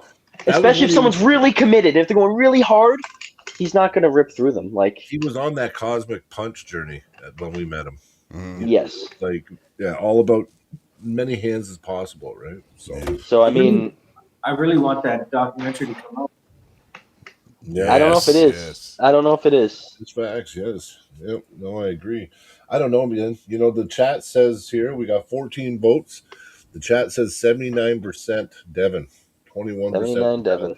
And you know what's crazy is I've seen the change, because you know what, we've all sit there and we think about the match and we start thinking about stuff like that, like Kardeccia, how he made that adjustment and then just came back and destroyed him, right? And then you think, well, Kardeccia went against Morozov. You start looking at all these different things, and then it's like, oh, I think Devin's going to win. Devin also stopped Morozov with nothing. He Nothing, turned like yeah. this and he stopped Morozov. So, I when mean, he was skinny too, he was at 105. That was when yeah, he pulled, and Morozov was trying to bully him and make. Yeah, that's when he pulled. Yeah, that happens sometimes. His phone overheats. That was when Devin pulled Oleg Petrenko, and he was tiny, and that's when he stopped Morozov. So yeah, yeah, man, it's interesting. It's interesting. I had Vitaly winning when I first heard of the match on the left, and then I said, because they're pulling again in April too. So not only so. In April, they'll be pulling right-handed, from what I heard. Yeah. So, yeah. So, and I think if Devin wins the left, you know who's winning the right. Yeah, because you know what? 16 Frank? votes. Yes. If that freaking documentary does come out, there's a good chance the whole group of the whole Red Deer Club group will be in there. That's awesome. Point through the, yeah. Yeah. No, yeah, oh, yeah, for sure. I never see that's what we were talking about, the group pictures we did with Devin and shit. I never seen those pictures again. Was it Edmonton that took them, Cody? I got good photos on my phone. Oh, you got the group photos? I got some of them. Yeah, I had someone send me the photos. I never did. Well, you should see if you got the one the night I was there. I wouldn't mind that photo. It'd be a good one. Yeah, because I never got no photos from that. And I never seen any, so it was like, shit. Yeah, I'll take a look and I'll let you know. That'd be cool. Thank you. See, we were just talking about that. Pictures, don't know. Some guys might have them, some guys don't. Beginning of the pod, I was complaining about not, pictures that have been taken over the years, and I wish I had them. So, Yeah. Wow. We got through. You know what? Are they doing less matches now? It seemed like we fucking blew through that. That was pretty good. We didn't mess around. No. We did her up. Yeah. I think. Yeah, I think I get a little off track some podcasts. I'm trying not to rant as much. It happens. Yeah, I get a little. I like the rants. I like the rants. Oh, That's you why do? I Oh, listen to okay. that for the rants. Okay. Hey, I wanted to say, Cody, man, congratulations with your win on Tim. That was an amazing matchup and great win, man. That's really a big step up for you. And I see your projection really, make it a big, big splash. Are you a 220 puller? Yeah. Okay, yeah. So I think that's a good weight class for you for Basically, sure. picture Tim's build, and that's basically me. Just a little bit Okay. less. They're very smaller much on. similar. I think Yeah, you were yeah. an inch taller, were you? No, I think we're literally close to the exact same height. Okay, You looked yeah. identical, You guys looked I'm pretty 5'7". identical. Yeah, it was fucking ridiculous, man. Yeah, that's a good How close match. They Good. were. Yeah. And it was 3-2. It was right down to the wire. What a fucking burner. Like, fuck, it was a good match. Right now, I'm trying to call out Corey Breslin. Yeah, Corey Bresnan. Yeah. He's good, man. Corey's good. Yeah, that's a good matchup for you. Yeah. That's his He's next. ranked 16th on In the Hook, and I would like to take that. Yeah. That's why he challenged Tim on the left. Tim's the Okay. gatekeeper, right? If you got enough power, like I don't know if I think guys that challenge Tim that just top roll him and don't go into his power, I don't think it's a good measurement on where you're at because Tim's not really in the match. But I think if you're going to go in there with Tim and actually test your table strength and your your actual pulling skills against him and you beat him, then you know that you're ready to move up, to a higher level. Because if you don't avoid Tim's power, Tim's got lots of power. And Cody went right into his power, like they were like, I'm like, Cody, no. And then they were just like, like who's going to fucking outpower the other guy. Right. So it was pretty crazy, so. Me and Tim were talking afterwards, and like initial in the hook, holding it there, me and him are very equal, like very initial in the initial power. But he's been doing it a lot longer, so his longevity in maintaining that power is better than mine. Right inside the deep hook, but like I can hold him center for a while, and then it starts going like that. I did have to go more high hook, where it was still he had access to some of his power, not as much, because I'm not a full top roller. It's high hook, and that's as much as I can do, really. Yeah.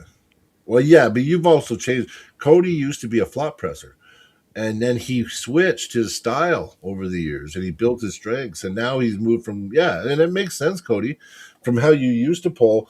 Kind of the high hook is kind of like that's kind of where I could see that you'll probably be a high hooker forever.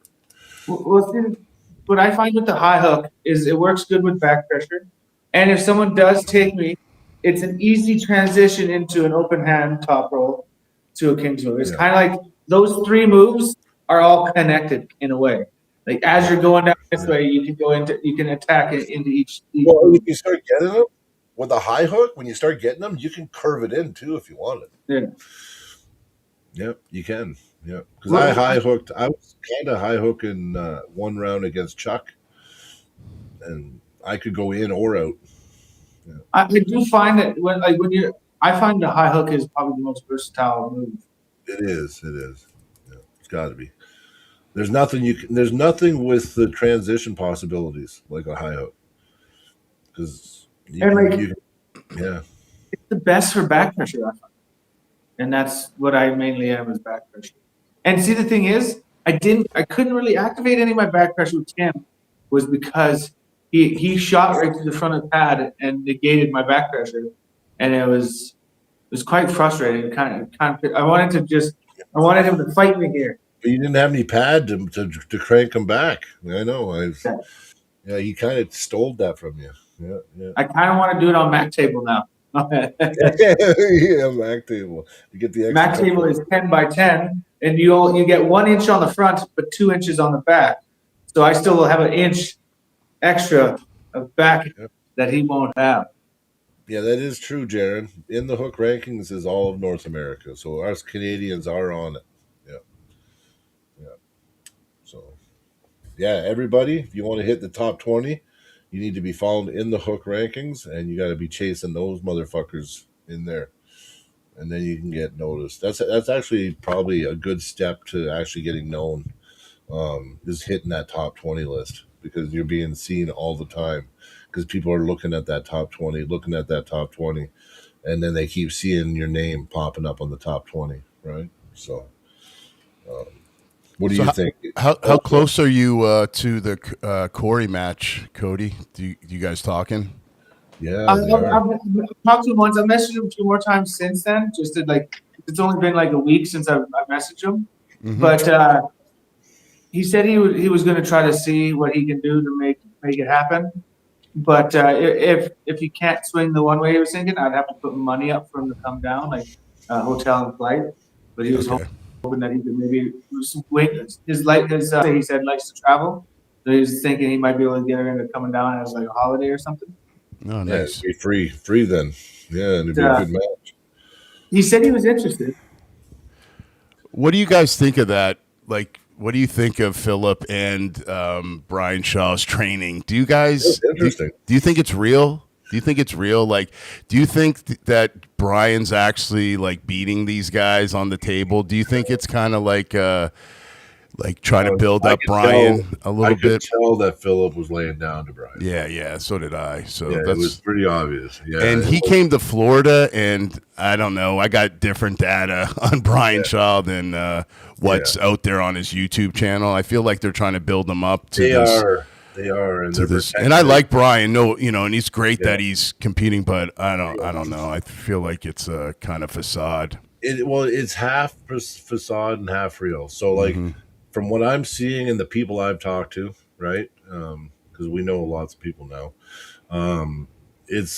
Brian is improving, and his strength is real, and like his potential is real. Everything's real, but they're protecting him in a way, his reputation, because he's not fully connected on the table yet. Like he's still moving awkwardly.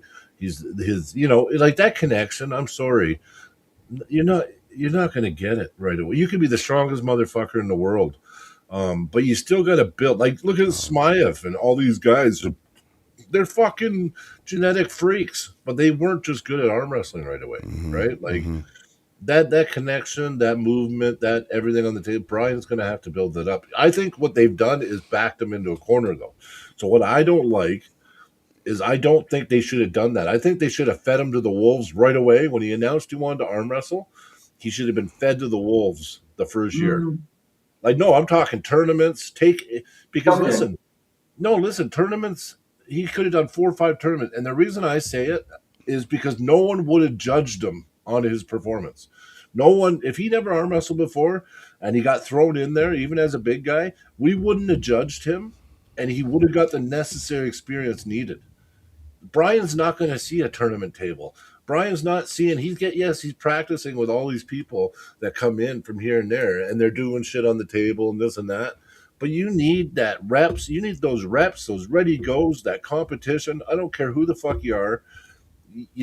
Listen, I believe eventually you can do just super matches, sure. But if you didn't have those couple years in the beginning of all those tournaments and those ready goes and the setups, you're not going to be able to become elite fucking arm wrestler. So I think they kind of fucked Brian. I'm just saying it. I'm saying they kind of fucked him because now all he knows is super match format. He's only had a few matches. He pulls here and there, but he doesn't have the complete package. And I think he might. I don't know. It could be like a Larry Wheels situation again. I agree. I was just going to say that Larry Wheels. It reminds me just of that whole thing. Everybody's coming in, giving their advice. This is how you should pull. This is how you should pull. He's getting like pulled from all different angles. He's got 20 different people telling him what to do. And I feel like the same thing as you're saying. You got to be in these tournaments. Like what people forget is these guys originally pulled tons of tournaments. They traveled all over the place. They train differently, and then all of a sudden they're at this elite level, but it's through those reps, like you're saying, Brian. So I feel like nowadays you get these celebrity types coming in, and they have some strength, and then all of a sudden the internet's saying, "Oh, he's going to beat Levon in 3 years," and it's like, Yeah, no, come I on, know. guys, I it's know, just but it's crazy. I don't it even is- think he's going to beat Leonidas. I think Leonidas is going to crush I him. think Leonidas is going to beat him bad. I Yep, do. I yep. do. And And I I'm think all- then we'll see if Brian wants to stick around yep. because he Yeah, barely. we Yeah. At the So same time, how many tournaments and stuff did you see Leonidas do? I didn't. He's done a he few. came He straight has over, done a couple. but he was mainly just straight into the But tournament. he's also but he's also got 4 years on Brian. He's been pulling Yeah. 4 years longer than Brian. So you might be right, Cody. But at the same time, he's got years under his belt now. He started before I started arm wrestling.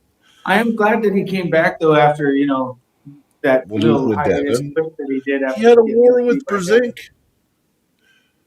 Like he had no reason to feel ashamed by losing to Devin, and he had wars with Brzezinski. He beat Schoolboy.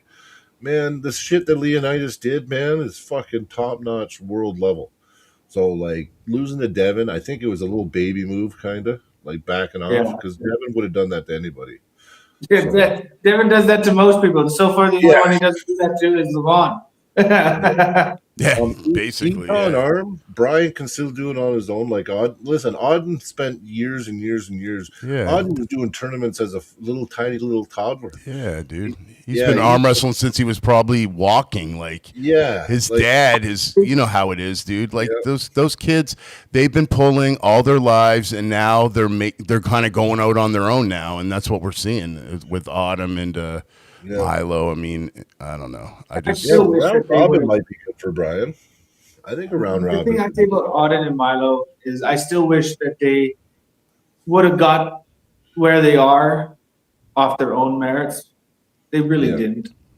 yeah. No, it's no. it's I mean, hard all- though too, right? When your dad's like top of the Yeah. food chain. I mean, It's you're always true. going to probably be in that shadow, and I feel It like is. Yeah, they're but- always going to compare him. But like Devin, when I had him on the pod a month ago, he said that he feels that Autumn is going to be way better than he is, and because he's looking at the version of Autumn now when he was that age, and it's not even close. So No, I But like agree. So- Auden last year, he never even came to nationals. He's never been to a Canadian nationals. Never won a Canadian nationals yeah. or provincials. I or- know what you're saying. So you're Listen, saying like he's skipping all that and getting into the Well, limelight, basically, Yeah. maybe. Yeah. I'm I can see that. gonna fire back though. So listen, who wouldn't fucking do that? Listen, I think it's cringe. Some of the stuff Auden does and Milo does, I think is cringe. But you know what? They could have done it a lot sooner, and they actually had different things. And then when they did find arm wrestling again, it wasn't like they took advantage of it. Auden did do a whole bunch of tournaments the first couple of years when he returned. And then he kind of he's using his dad's name, and I think they got a lot of opportunities.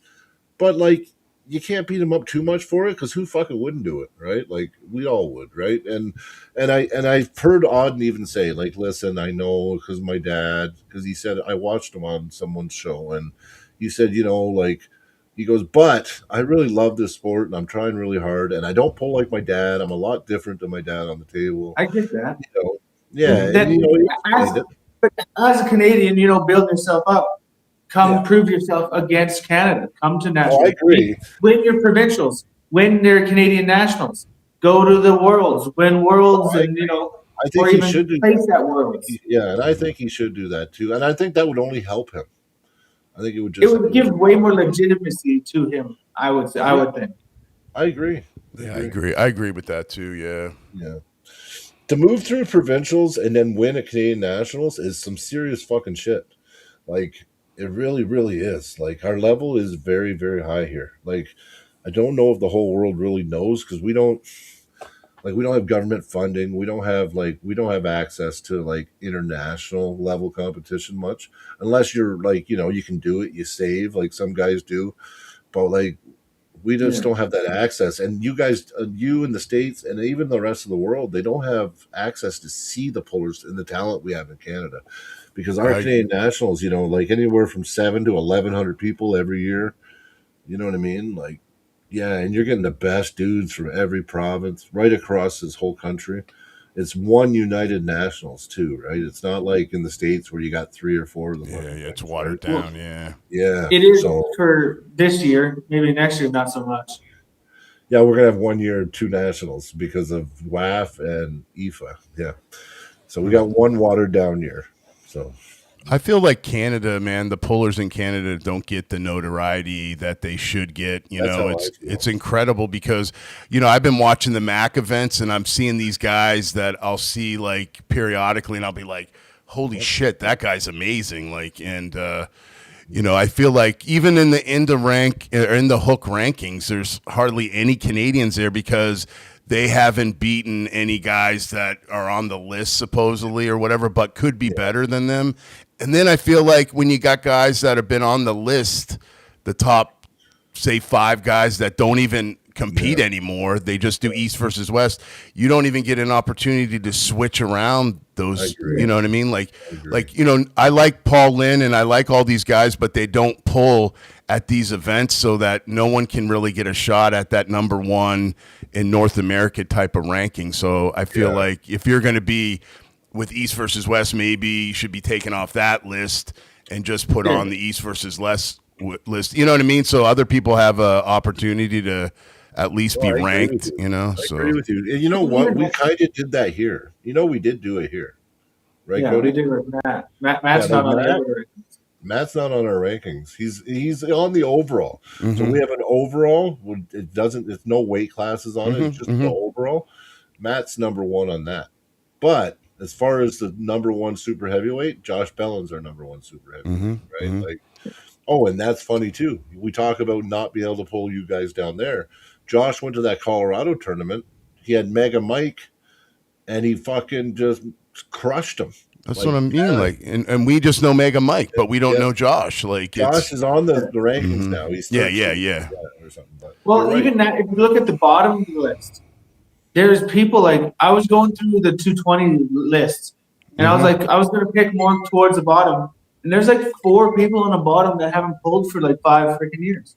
I know. That's what I'm saying. Like, they used to have a rule that if you didn't pull for a year, you were taken off the rankings. Like, when that's what Chance told me originally, because I did a bunch of tournaments outside or a bunch of events outside of, you know, pulling. And, you know, if you don't pull, you know, you're not going to, if you're not active, you're not going to be on the list. So it's hard for these people to get a chance to switch them up at all. I wonder if it's just laziness from them. Oh, we got a super chat, guys. Look at that. Jaron Blackmore in the house. We got $6.99.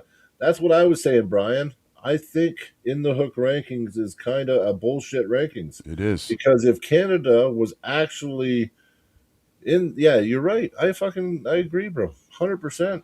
100%, man. Like, I mean, think about this, right? Like the right-handed 242 plus, you got Michael Todd, Devin Larratt, Jerry Catarat, Dave Shafee.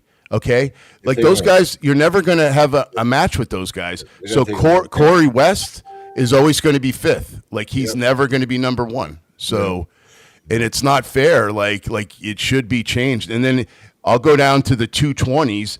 I mean, this is Todd Hutchings. I mean, Paul Lynn. They don't pull. No, you know, so Arson and Andre will never get an opportunity to be the number 1 guy. You know, so. Well, and Arson, the way he's going, and Andre, they're going to be in the same boat in the next year or 2 because they're going to be on East versus West probably. Yeah. So there you go. So again, so your top 5 in almost every fucking class is going to be irrelevant. So what you guys need to do, like honestly, Chance Shaw, if you're listening, you guys need to say, listen, we gotta do it kind of like Canada. Like we don't like Devin's not on the rankings, Matt's not on the rankings.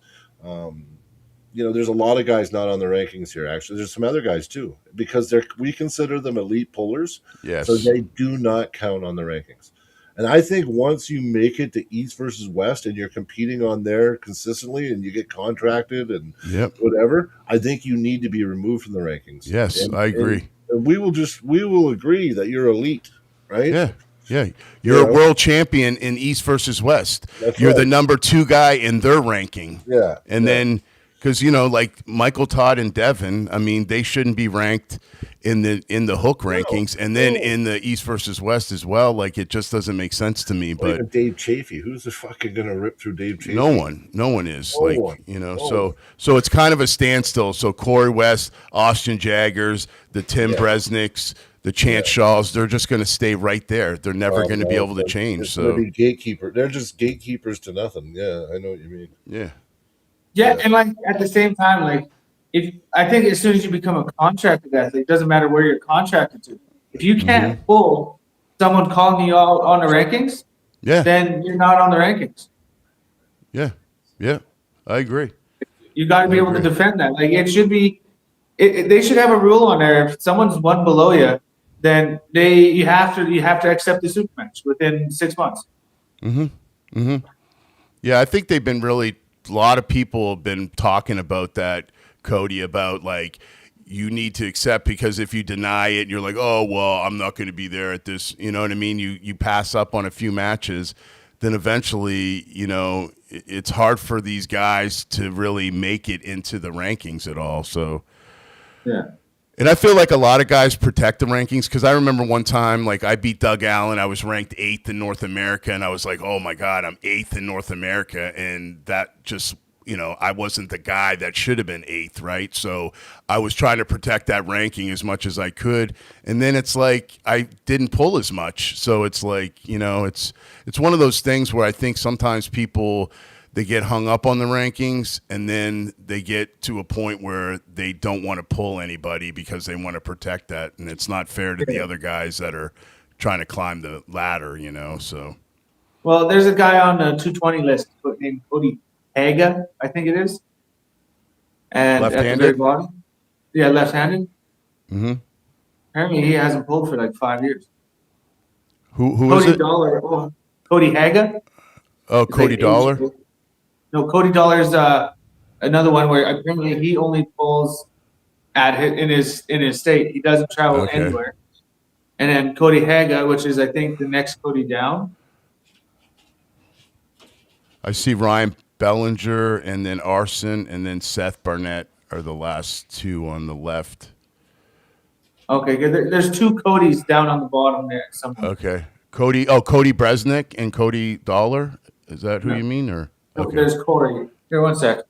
Oh, Corey. Sorry, I'm fucking totally wrong there. There's Cody Smith, but he's up in the top 5.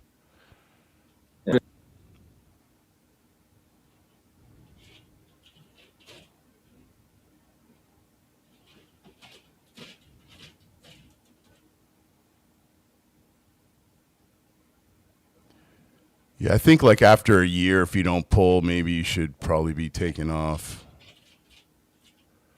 Yeah. On my list, Cody Haga is right underneath Ryan Bellinger. Okay. I don't know why maybe I'm in the old section or something.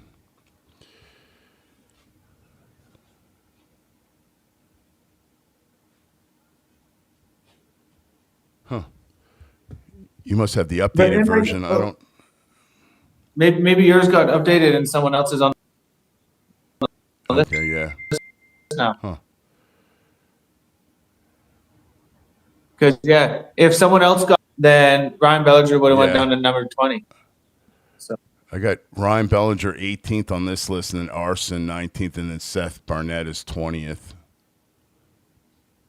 But I don't know. Maybe I'm. Oh, okay. Yeah, my list doesn't even have Seth. They go on my list. Are you on the Facebook page or just a screenshot? I took a screenshot of it last week. Okay, so I think they might have changed. Yeah, maybe. Yeah. I thought I know saw there's Seth a guy. Barnett. Is there a guy named Nicholas Mode not ranked 11? Because if not, then you got an old list. No, Nicholas is 10th on this list, left-handed. Oh. Yeah. That's weird. Yeah. I'll have to go back on there. Jordan is 9th, I guess, on this one, on left-handed. Andre's the number 1 guy. So maybe they updated it. I'm not sure. number 10 on mine. That's weird. Yeah, Yeah, so they must have I'll have to go back updated on it it a now. bit. Yeah. Maybe from the Yeah. weekend they might have had some matches. I hope so, because I don't know. I just so far out of the See- bottom, I didn't want to punch up too high too fast. So when I was like going through all the names on the bottom, I'm like, well, who's low enough here that I'd be willing to, call out and maybe have a chance. And like the highest named person that I called out was Corey. Abbott. Oh, Oh, Jacob. Jacob. Abbott, Yeah. Okay. He's 11th on this list. yeah. And Yeah, he was, Corey's 15th on this list. So why don't you pull Nicholas Mode, man? That would be a good match for you. Yeah, the list that you have. Yeah. So maybe it got updated. I'm not sure. That I think if he it did, did, actually. it's better because I'll Yeah, take his it's 15th better for spot you if I because can. yeah, Corey's 15th now. Yeah. So Yeah. I think But, Nick Moore is higher. I don't know. It's just, like I don't think I'd be Jordan think Still that- at 220. Well, Miles beat him. And you have, if you hit him with pure side pressure, he doesn't like it. And I'm telling you, Jordan, he's got a massive, crazy good hand, but if you can fucking smash him sideways, you can get him. Yeah. Yeah. Miles, I know right now that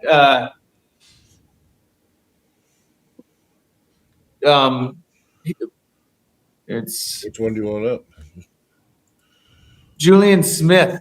I'm pretty sure Miles is pulling here in the next few months. Oh, okay. he's 8th on this list. Yeah. Yeah. So if Miles beats Miles, him, maybe I'll have to have a super match with Miles. Yeah, there you go. So yeah. you beat Corey, and then you should go into the top 10 after that. You got Jacob, and then you got Nicholas Mode. I mean, if you beat Corey, I mean that'll be a huge win. I saw him beat Josh Ellington, and Josh is a stud, so that would be a big win for you, and that would break you right in there. And then I think top 10 could be very obtainable for you. Yeah, if you beat Corey, yeah, I think so. Yeah, if you beat Corey, dude. Yeah. I was going to have a match with Nicholas Mode, but we are unable to make that happen at the moment. Okay. Mm-hmm. Yeah. Yeah, because that would be top 10 right there, dude. You'd be slipping right in there. Boom. I like Matt's thing here. Let's all get together, put on an event. We can call it the Great Reset. We can start the rankings all over again, right? Yeah, and give everyone a shot at a spot, Canadian and American. Yeah, we talked about that before, about redoing the rankings and stuff and just starting from scratch because, like we were saying earlier, a lot of these guys aren't really pulling. Mm-hmm. Well, honestly, I think the best thing anybody would object. But you have to have really good money to get everyone there. No, you're right. Yeah, but you know what? It would be something that you'd have to take like a year and a half to plan. Pick like a central area, right in the middle of. Take Canada, you go right in the middle, right? Boom. Take Canada and States, find the middle spot, go right there, find the best season, and just really look at sponsors and have it where first prize of each weight class gets $1,000, second place gets $500, and third place gets. You know what? Fuck that. You can do better. You can do better, bro. You get the right sponsors. You plan it for a year and a half, and you invite it and do a promoter collab. Where you got the top promoters running it together, and then you maybe even get sponsored by East versus West, something crazy like that, because they would probably be not against that. And then you know what, you actually put a good entry fee. It sounds stupid, counterproductive, but you put a bigger entry fee on it, and you have the payouts massive, like $100 an arm, 120 an arm, or something stupid. But I'd say $100 an arm. Well, okay, even 100. And then you have 2,000 or more to the first place. And then you got second and third. You make it like a big money event. and then you reset the rankings with it. Like you could do it. It can be promoted. It can be organized. I promise you.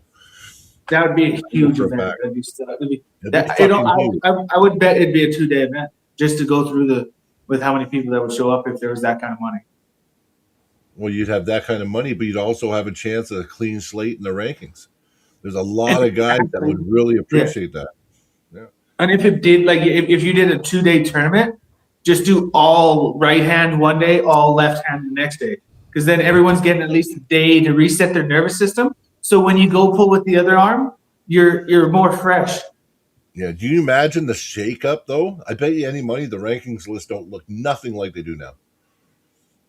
No, not You at all. wouldn't- Not at all. it wouldn't even be. No, you'd have people going, "How the fuck is he for? Who is this fourth guy?" You know what I mean? Who's this guy in number 2? And where the fuck did he come from?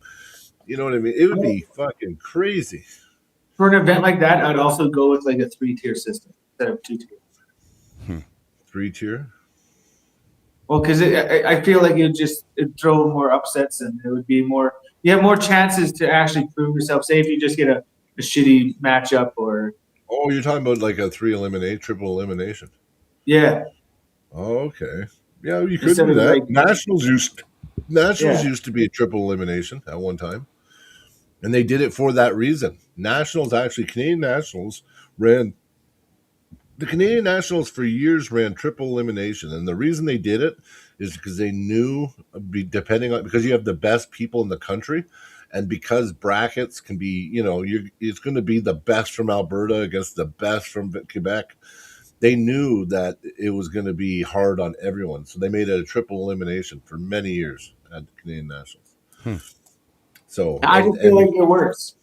A triple elimination for an event, like for something that big, figuring out That North big, American rankings, you Yeah, need yeah. something like that. And a triple elimination would be more of an accurate perception of who's who when you have triple elim, because you could get into a banger. Craig, let's say you're there and you get into a fucking war early on, like you know what I mean.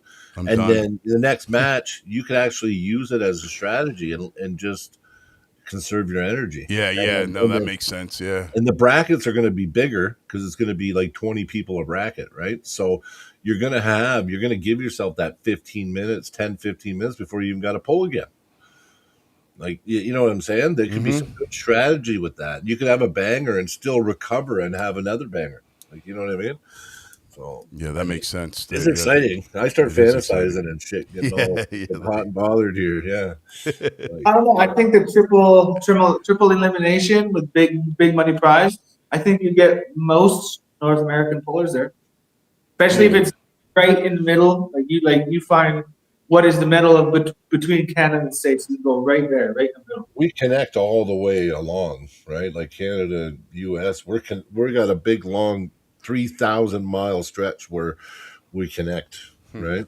So It's the longest border, shared border of two countries. yeah, exactly. So yeah, no, it'd be interesting. Sounds like a lot of fun.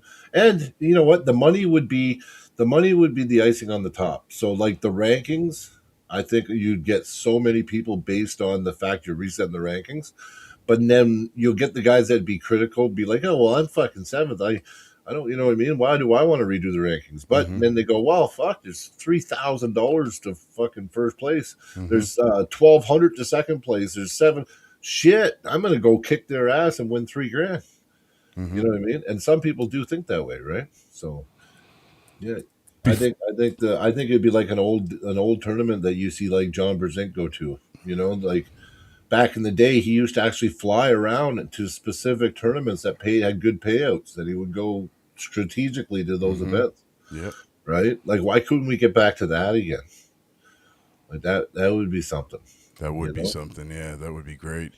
First, we have to raise some money for Tom Nelson to have good Wi-Fi. Wi-Fi. Yeah, That's what we you know, gotta do, Brian. We I gotta. know. do I got that. your message. Yeah, I'm no, like, I saw you. I heard you talking about it on the show, and I was like, oh, I got to message him because I've been talking to Tom for the last month trying to get him on, and he was like, oh, yeah, no.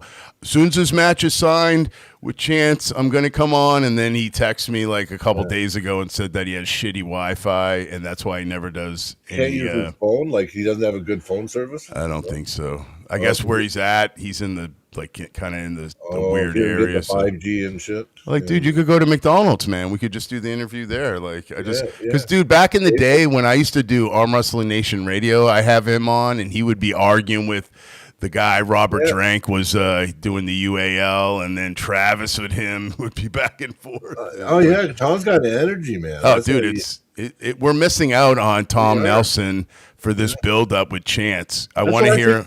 Yeah, dude. The same fucking thing. Oh yeah, he keeps telling me, he goes, "I'm going to beat Fat Chance." Well, I want you to say that online with us.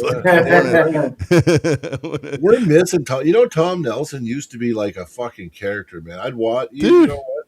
Yes, he was arm wrestling. Like he's so passionate. Everything he does, yelling and screaming. Yes, it's just but crazy. like, and he really meant it too. Like, dude, you almost see a tear in his eye sometimes. He gets so upset.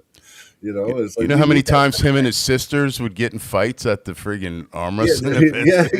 Yeah. One time he almost got in a fight with John because I think someone hit John or his wife or something crazy, and it's just craziness, dude. It's so much. Heard that, yeah, if Tom Nelson was there, you were on your toes. Yeah, you for didn't know sure. what the fuck was gonna pop off. Yeah. That's cool, man. Yeah. So Matt Oliver says, I've been planning this already. Just need other promotions on board with us. Yes, I agree, Matt. And you know what? I bet you any money we're starting to get a lot of influence in the community. I can talk to some promoters. I'm well connected that way. You guys got a lot of promoters you work with already. I mean, I think it's possible. You know, Craig's in Florida. You got Chance Shaw over there. You got that Brandon. To be honest, Morris. I think getting 98 involved would be really good. That's like, what's that? I think 98. Yeah, that's a good idea too. Yeah, tell him about this. I will. I'll bring it up, Jaron, for sure, buddy. Don't worry. 100%. Just We're because almost 98 has like what 12 affiliate clubs now with promoters and contacts. And yeah, Chicago maybe. It doesn't have to be on the Canadian side. It might be better to be on the U.S. side, but it'd be really cool, man, if fucking Trump just took over, and then we could just say fucking it's easy. No borders. Now we got double the population arm wrestlers, and we can do it anywhere with no border, right? Yeah. Yeah. As much as we would like to happen, it's not going to happen. I'm just being funny, guys. I'm just being funny. I'm not being no politics on here anymore. I promise. Our channel didn't. You'll get your channel banned. It does. They shadow. Dude, I know. That's why I shut my mouth. Except when you were on. When you were on, we were kind of going at it for a little bit. I was like, dude, right down the rabbit holes. You know it. Clifton Harrison, thanks, brother. We got a $9.99 USD. If you haven't felt Craig inside, you guys need to. I don't feel too many guys inside. Yeah, me either, man. That sounds kind of thing. Yeah, I don't know. It's kind of throwing me under the bus here, Clifton. I don't know. I thought we were friends. I'm like, Craig, I don't know. Maybe outside. Outside's better. I'm more of a voyager. He is a strong dude. Makes you question if you'll ever move, if you'll ever move him. Yeah, sure. Very proud of his progress this last year trading. Nice. Thanks. So you pulled him before that. You gripped up with Clifton. Yeah, he smashed me. Yeah. Strong dude. That was before he had side pressure too, so it would be worse now. That was back when he top rolled. But I did beat the guy that beat him, so that's what I have the consolation that of. Can happen. I guess Dakota beat somebody that beat Clifton too. It's like Declan. Yeah. But with Clifton, I think Declan doesn't pin Clifton now. Like, no way. No, not even close. Clifton's on another level. He is on another level. He is, buddy. He's doing really good things. And he's a guy that should be in the rankings too. Like, I like to see. Too bad that Jordan match wasn't in 220. Yeah, Colin. Don't you got to come back to arm wrestling, buddy? Yeah. That you know who Colin is? You don't know him, Cody, but he's the twin of Steve Marcoux. He's like looks 100% identical to Stephen Marcoux, like 100%. And Okay. yeah. And not that it's relevant. It's his doppelganger. Steve Marcoux is a really strong motherfucker. He's a Canadian national champion that stepped away for a little while, and now he's back, and he's on the Calgary Rangers, the Alberta team, and they're facing off against the BC Wildcats March 28th in Oh, Calgary. nice. Yes, everyone, don't miss that event. That's a tough. That's called that's Jason Constantini's league, the Tough League. Yeah, I like Sean that. Crowther, our teammate, me and Cody. Zach, fuck, he's in the hibernation. No one told me. Well, Zach, no one sorry. else can see him. No, he's here. He's You had me undercover. trapped in the darkness. Trapped in the darkness. Fuck. And you know what? I totally zoned out, bro. I'm so sorry. Yeah. It's all good. I was listening the whole time. Asshole. Yeah. Y'all were making good points. Hey, Craig, do you live in Florida? Yes. I live in Daytona. Where are you going to be, Clifton? Are you going to be in somewhere further away from me? Because last time I didn't get to see you either. No. Clifton versus Duvan, East versus West 24. That's a good match, yeah. Clifton versus Duvon, yeah. Duvan. Yeah, the Borman, right? Yeah, dude, that kid is amazing. Yeah, you know what? He's 17. He's special. For sure. I'm in Florida tomorrow. That's all he said. Yeah. Yeah, that's a big state, buddy. It's not like, oh shit. Well, fuck. Come Are you on just over. in? Are you in Florida just for tomorrow, like on a Wednesday, and that's it? You go everywhere for work, Clifton. Fuck. I know he's all over the place, dude. Yeah, he comes to Edmonton. Oh, Sometimes. does he? Oh, that's cool. Yeah. With his side pressure machine, No, I wish. travels with that. It's I like bought one. I bought a side Did pressure you? machine, and I'm Okay. still waiting for it. I ordered it in November. Oh, is that the one that you said you're waiting for in China? Yeah, he told me it's in a warehouse. It was 3 weeks ago. It was in a warehouse waiting to be shipped. And then he said nice. it should be. He goes, it should be in Canada in a month. He said 4 weeks. I think right now in Canada, I'm the only one with an actual full, just like Clifton's side press machine. You are. Oh, you have it, Cody? You got the Yeah, machine? Well, we had it built. Yeah, we had Nice. it built. A buddy of mine cool. built it with me. Okay. So it's not the exact same, but I'd say it's grade down, but it does the same thing. Port Charlotte, Okay. Orlando, Port Charlotte. Yeah, Orlando's close. Where are you pulling? Where are you training with Grundy at? Over at Port Charlotte or Bradenton? I guess. Yeah, probably.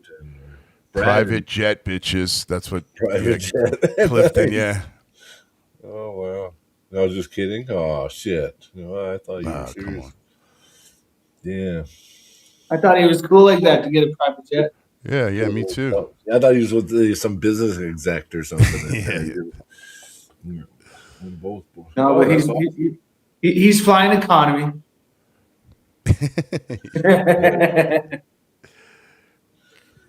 Yeah. The Borman brothers are good, man. They're good.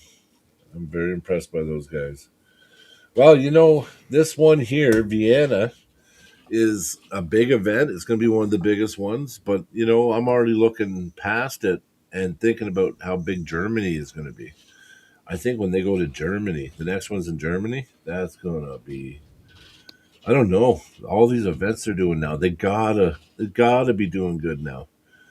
Like, because they've talked about how they've really been kind of in the red. They're in the negative. They're not really making money yet, through they've paid money out, and I don't think they've regained their original investment yet. So I hope they do, and I hope they keep banging out these cards, because it's pretty fucking amazing. I think if we didn't have these East versus West, I don't know if we'd have the same momentum in the growth of arm wrestling. Like, you know what I mean? Just because it just does a lot, right? And it even did a lot in a way for even like Mac and these other promotions.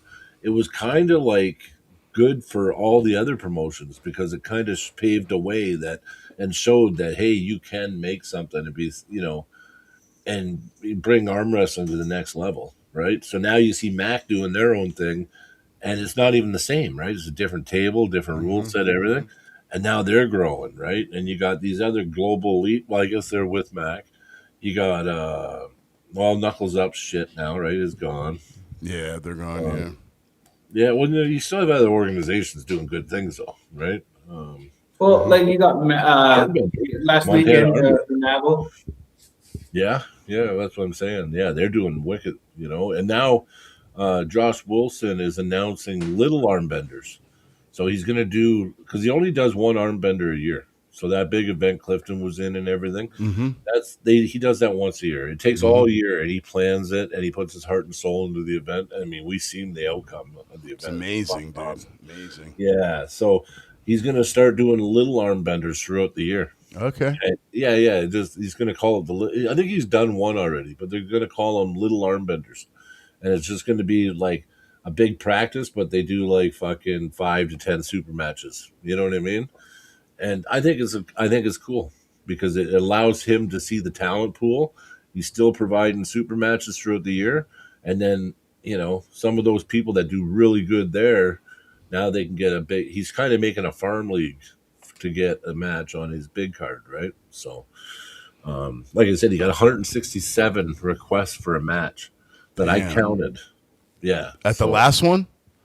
Yeah, for this, no, since that one.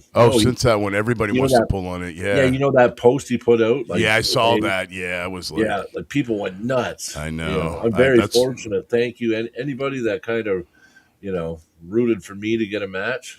I appreciate y'all. So, but it was crazy. It was like, and it was a lot of people. Josh Bellin, even from here, and Mason DeRossi, and a lot of the other young studs here were all asking for matches at the Armbender. You had people from Ontario. I've seen guys from Florida, guys from everywhere asking for matches. Yeah. So, what do you guys think of the tournament? With I think Logan's the only guy I know that's coming over from him and Tim Talmadge. I think are pulling.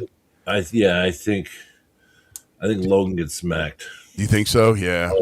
Oh yeah. I do. I really do. And it's Logan's the one I'm thinking. He's already posted on Facebook saying he's not feeling that good. And yeah, he's already building in his head. Like, is he? Yeah. But this is what I mean about him, right? Like he Mr. Social Media, right? Like, yeah, I'm a little choked that he deleted my comments and tried to make me look bad on one of his posts. Oh, did he? Oh yeah, he did, and I hate those guys. Those guys that delete things to like. Oh yeah, you know what I'm talking about? Yeah, dude, it's horrible. Yeah, why delete it? Yeah, and he really made me look like an asshole because he was only deleting stuff I wrote. So basically, it left the answers to people. Yes, that's what he did. Yeah. Oh fuck, that's crazy. Anyway, he was a real douchebag about it, and I actually complimented him in it. He just took it the wrong way. Yeah. He showed a video of him pinning Todd Hutchings on the left in practice, and I just said, hey man, I was curious because I really was. It wasn't even a prick move, but he turned it into I'm an asshole. So I said, how did the right go? But I didn't say it like I didn't mean it in any way. I was just genuinely curious. Yeah, right? Yeah, of course. And I got, how dare you fucking. You're taking away his accomplishments and fucking he said something and you think I only show my wins and I'm like holy moly man. I'm like yes but I wrote back and I said listen man, I said you know what, I love what you're doing, it was really awesome, even though I don't think you actually got the pin, it looked like it was about an inch away, but like good for you. Like you really shocked Devin. I'm very impressed by you. But I said I was just genuinely curious. Don't be so fucking sensitive, right? Like I said something like that. And yeah, he deleted all that, and then he just left everything else. And then my initial comment. So I'm like, you're a douchebag, right? So anyway, I've been kind of hard on him, right? Maybe you know what? He's probably a really nice kid, and I'm just being hard on him. But it rubbed me so badly. So anyway, it's fine. But no. The GoFundMe thing, like, he was acting like they need me there. Look, like Yeah. I need a GoFundMe. It's like, well, it's not like anybody can go there. Like I can go to fucking Vienna and pull in the tournament. Yes. Like, Yes. it's not like you're like, a special superstar anyway. here. Yeah. I don't yeah. know. It's just the whole Logan thing, the way he's going about it, just rubbing me wrong. That's all. And listen, I know there's a lot. And then he was talking about the girl too, right? His sister was yeah. like going to beat everybody too. So oh yeah, but like but he was it's okay to be confident. It's okay Overboard. to promote yourself. Yeah, but it's getting to the point where it's cringe and it it's is like cringe. his head Yeah. fucking is big, too heavy for his shoulders. Like Yeah. yeah. So like I think he will, and I think when he goes over there, I think he is going to get awakening. You know? Okay. Maybe not. Maybe he goes and smashes everybody, and I look like an idiot. But I think he might be humbled, and I think it might be good for him. Yeah, that's what I'm thinking. I think don't that's know. the pro. Go ahead, Cody. Sorry. I'm not a big like Brian was saying, I'm not a big fan of his attitude. And to be honest, like he got that pin on Brian, but besides that, I mean, sorry, not Brian, but freaking Devin.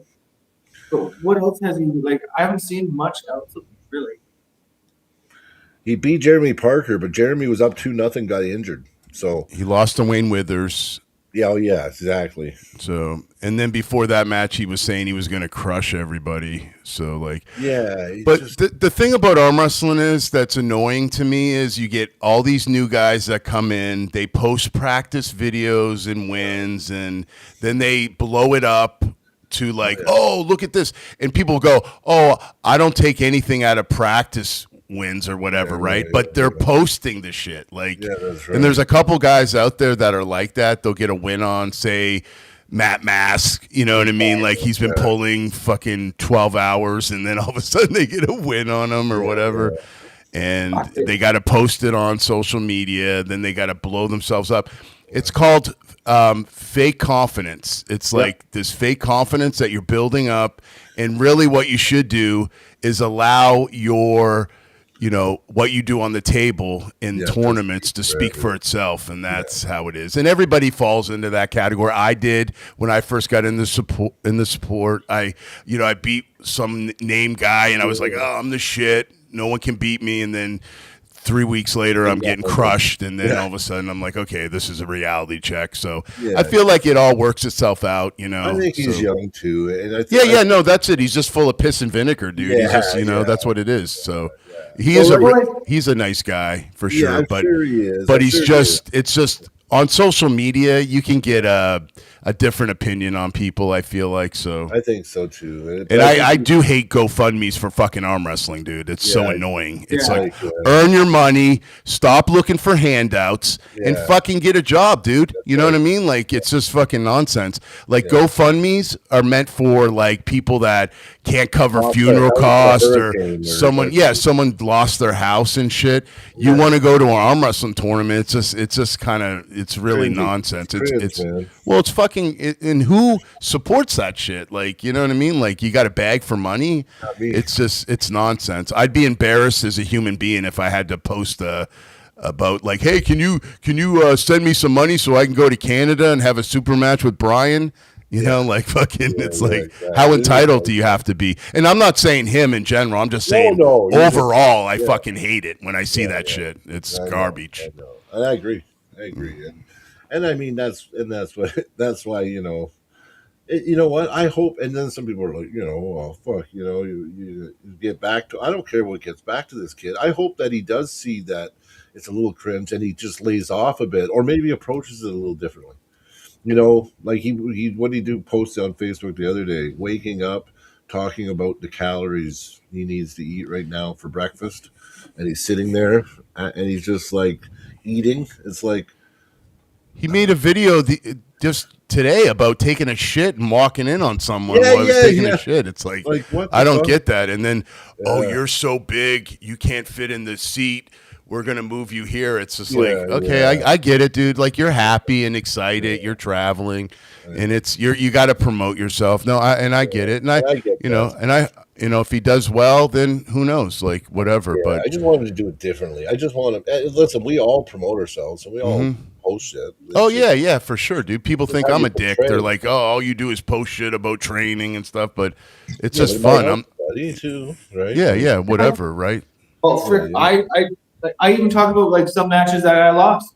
Like I pulled Giannis in the tournament here in Grand Prairie, Alberta, and I stalled him in the center, and he took my wrist, and then I almost pinned him with like I think it was like 2 or 3 inches from the pad with a flop press, which Yep. I still lost, but You just did. to make Giannis work made me That's made me incredible. excited and ecstatic.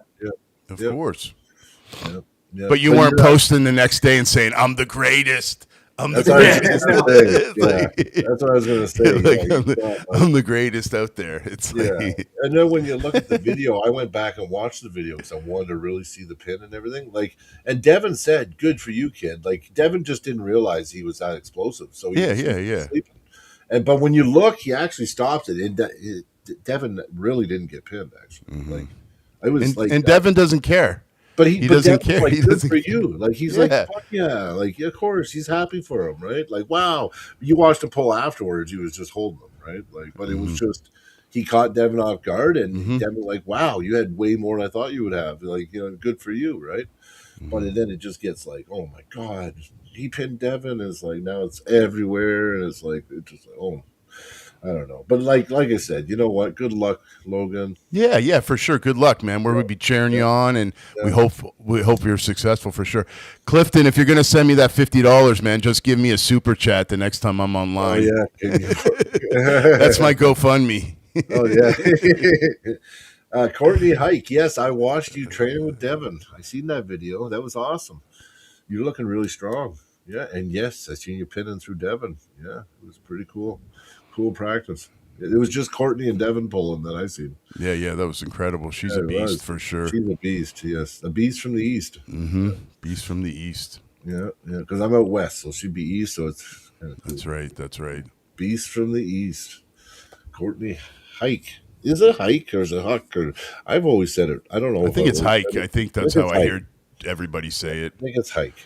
Yeah, but we shouldn't be the ones trying to say who her last name is either, Brian. We're like, I know. No.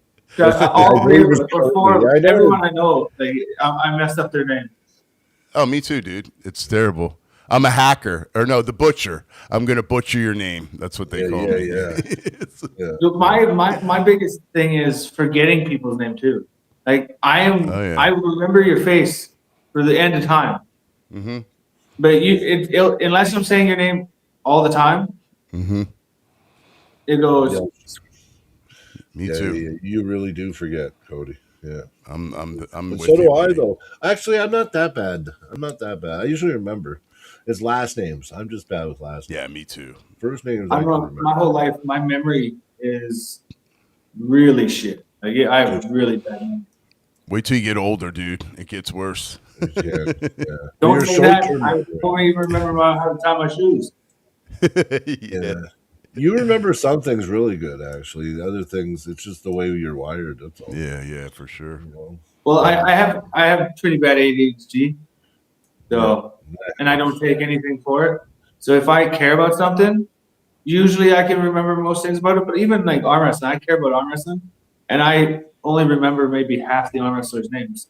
That's why, like, sometimes when we're talking about like who's pulling, I'm like, oh, I need to get a tablet where I can look the names up. Look at the names. Yeah. Yeah, but that makes sense. That makes sense, right?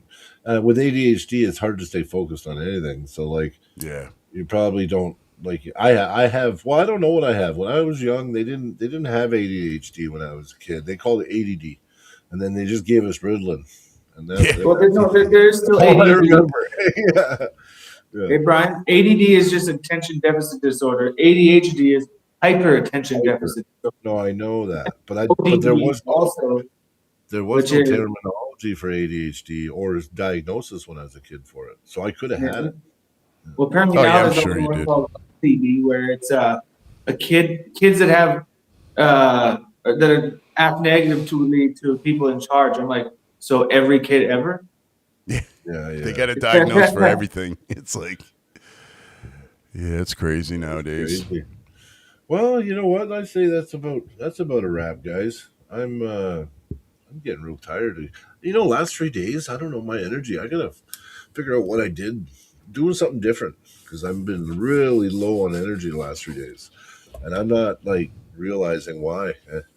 Maybe I'm just getting a little sick or something, but You sleeping I well? don't know. Yeah, I don't know. You sleeping well? Last night I slept 9 hours. I fell that's asleep, good. woke up I opened my eyes 9 hours later. But the last couple nights before that, I wasn't sleeping good though. It was like up every half hour, a couple hours to piss, and like one of those nights you never really get into a good Mm-hmm. solid sleep. Yeah, I did have a couple of those. So That's not good. yeah, that could have been it. Who's Courtney? And why isn't she in the basement training? You got to lock her back up in there. You got that whip out, Matt? Matt's got her locked in the basement training every night. That's it, Courtney. She got out. She got to the computer. Yeah, your privileges are gone. Yeah. Yeah, did you make supper? Oh, Courtney's gonna hate me. It's gonna beat you up. She'd probably beat me up. I know. She's going to super match it. Yeah, super match. Yeah. Shit. I don't even know. She's scary. No, thank you. Yeah. No. Awesome. No, Courtney's looking strong. She's really, really good. I'm really happy that she's from Canada. We got another really strong female. So. Brian's out of snacks. Yeah. Shit.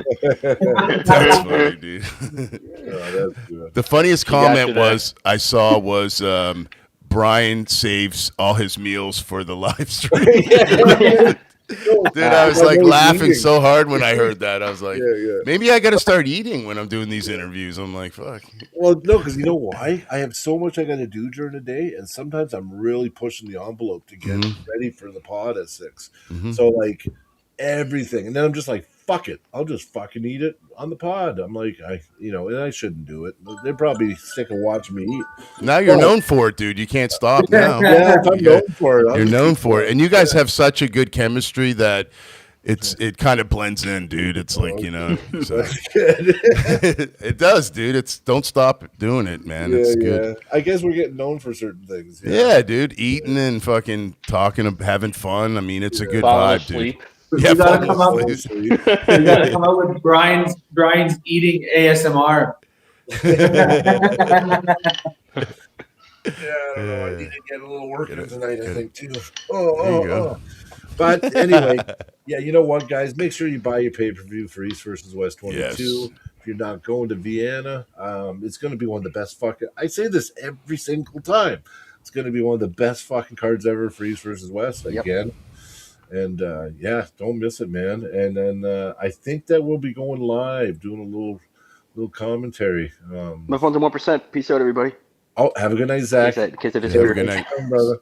Night, Zach. Yeah, I think we're doing commentary, and I will know. Well, we will know because we'll talk. And the next couple days, I'll have it posted, so you'll know by like Thursday. Nice. Yeah. And then Craig, thanks for coming on, man. Yeah, man. Thanks for having me, guys. It was really great talking with you. I'm a huge fan of the show. I've been watching you guys for the last few months now, and keep doing what you guys are doing, man. I really enjoy it a lot. So, I do have to say, we tomorrow night we will be having Pablo on at 6:00. nice. Oh yeah, Pavlo Durbandeniev. I'm not even gonna try to say the last name. Durbandeniev. What? Dermendeviev? Durbandeniev. Pavlos, he's a good guy. I like Pavio. Yeah. Pavlo. I never met He is a him. good He's guy. super strong, dude. Oh my Super god, he's so strong strong. I seen Sean after pulling him. and get him. I practiced with him one time, dude. Oh my god, he's so. I seen Sean Crowther actually get him in a after pull. Okay. But that was like after probably a lot of pulling, right? So Tomorrow night, guys, 9 p.m. Eastern. I'll have Jeremy Parker on, so nice. you guys Jeremy check Parker. that out. Yeah. okay. So we got like 2 studs on. So man. So it'll be a fun night. And we're an Fun hour night. off, so we're We're good. I'll be done. Oh yeah, don't worry, man. It's all good. Don't worry. And apparently, Brian Houdini says we need a top 10 Brian snacks. Yes, we Yeah, do. that's a good idea. Yes, Okay. top 10 snacks. We'll do it. It's weird. I eat some weird shit. Oh, that's even better. Yeah. But yeah. Brian puts his mailing information in there. Next thing you know, he's gonna get packages of those snacks like Devin does.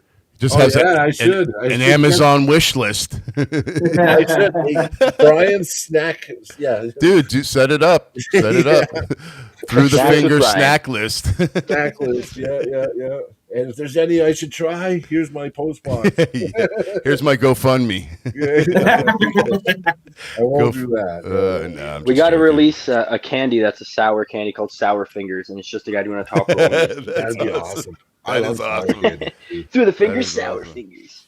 Oh yeah. That'd be sick. But anyway, but okay. All right, have a great night, guys.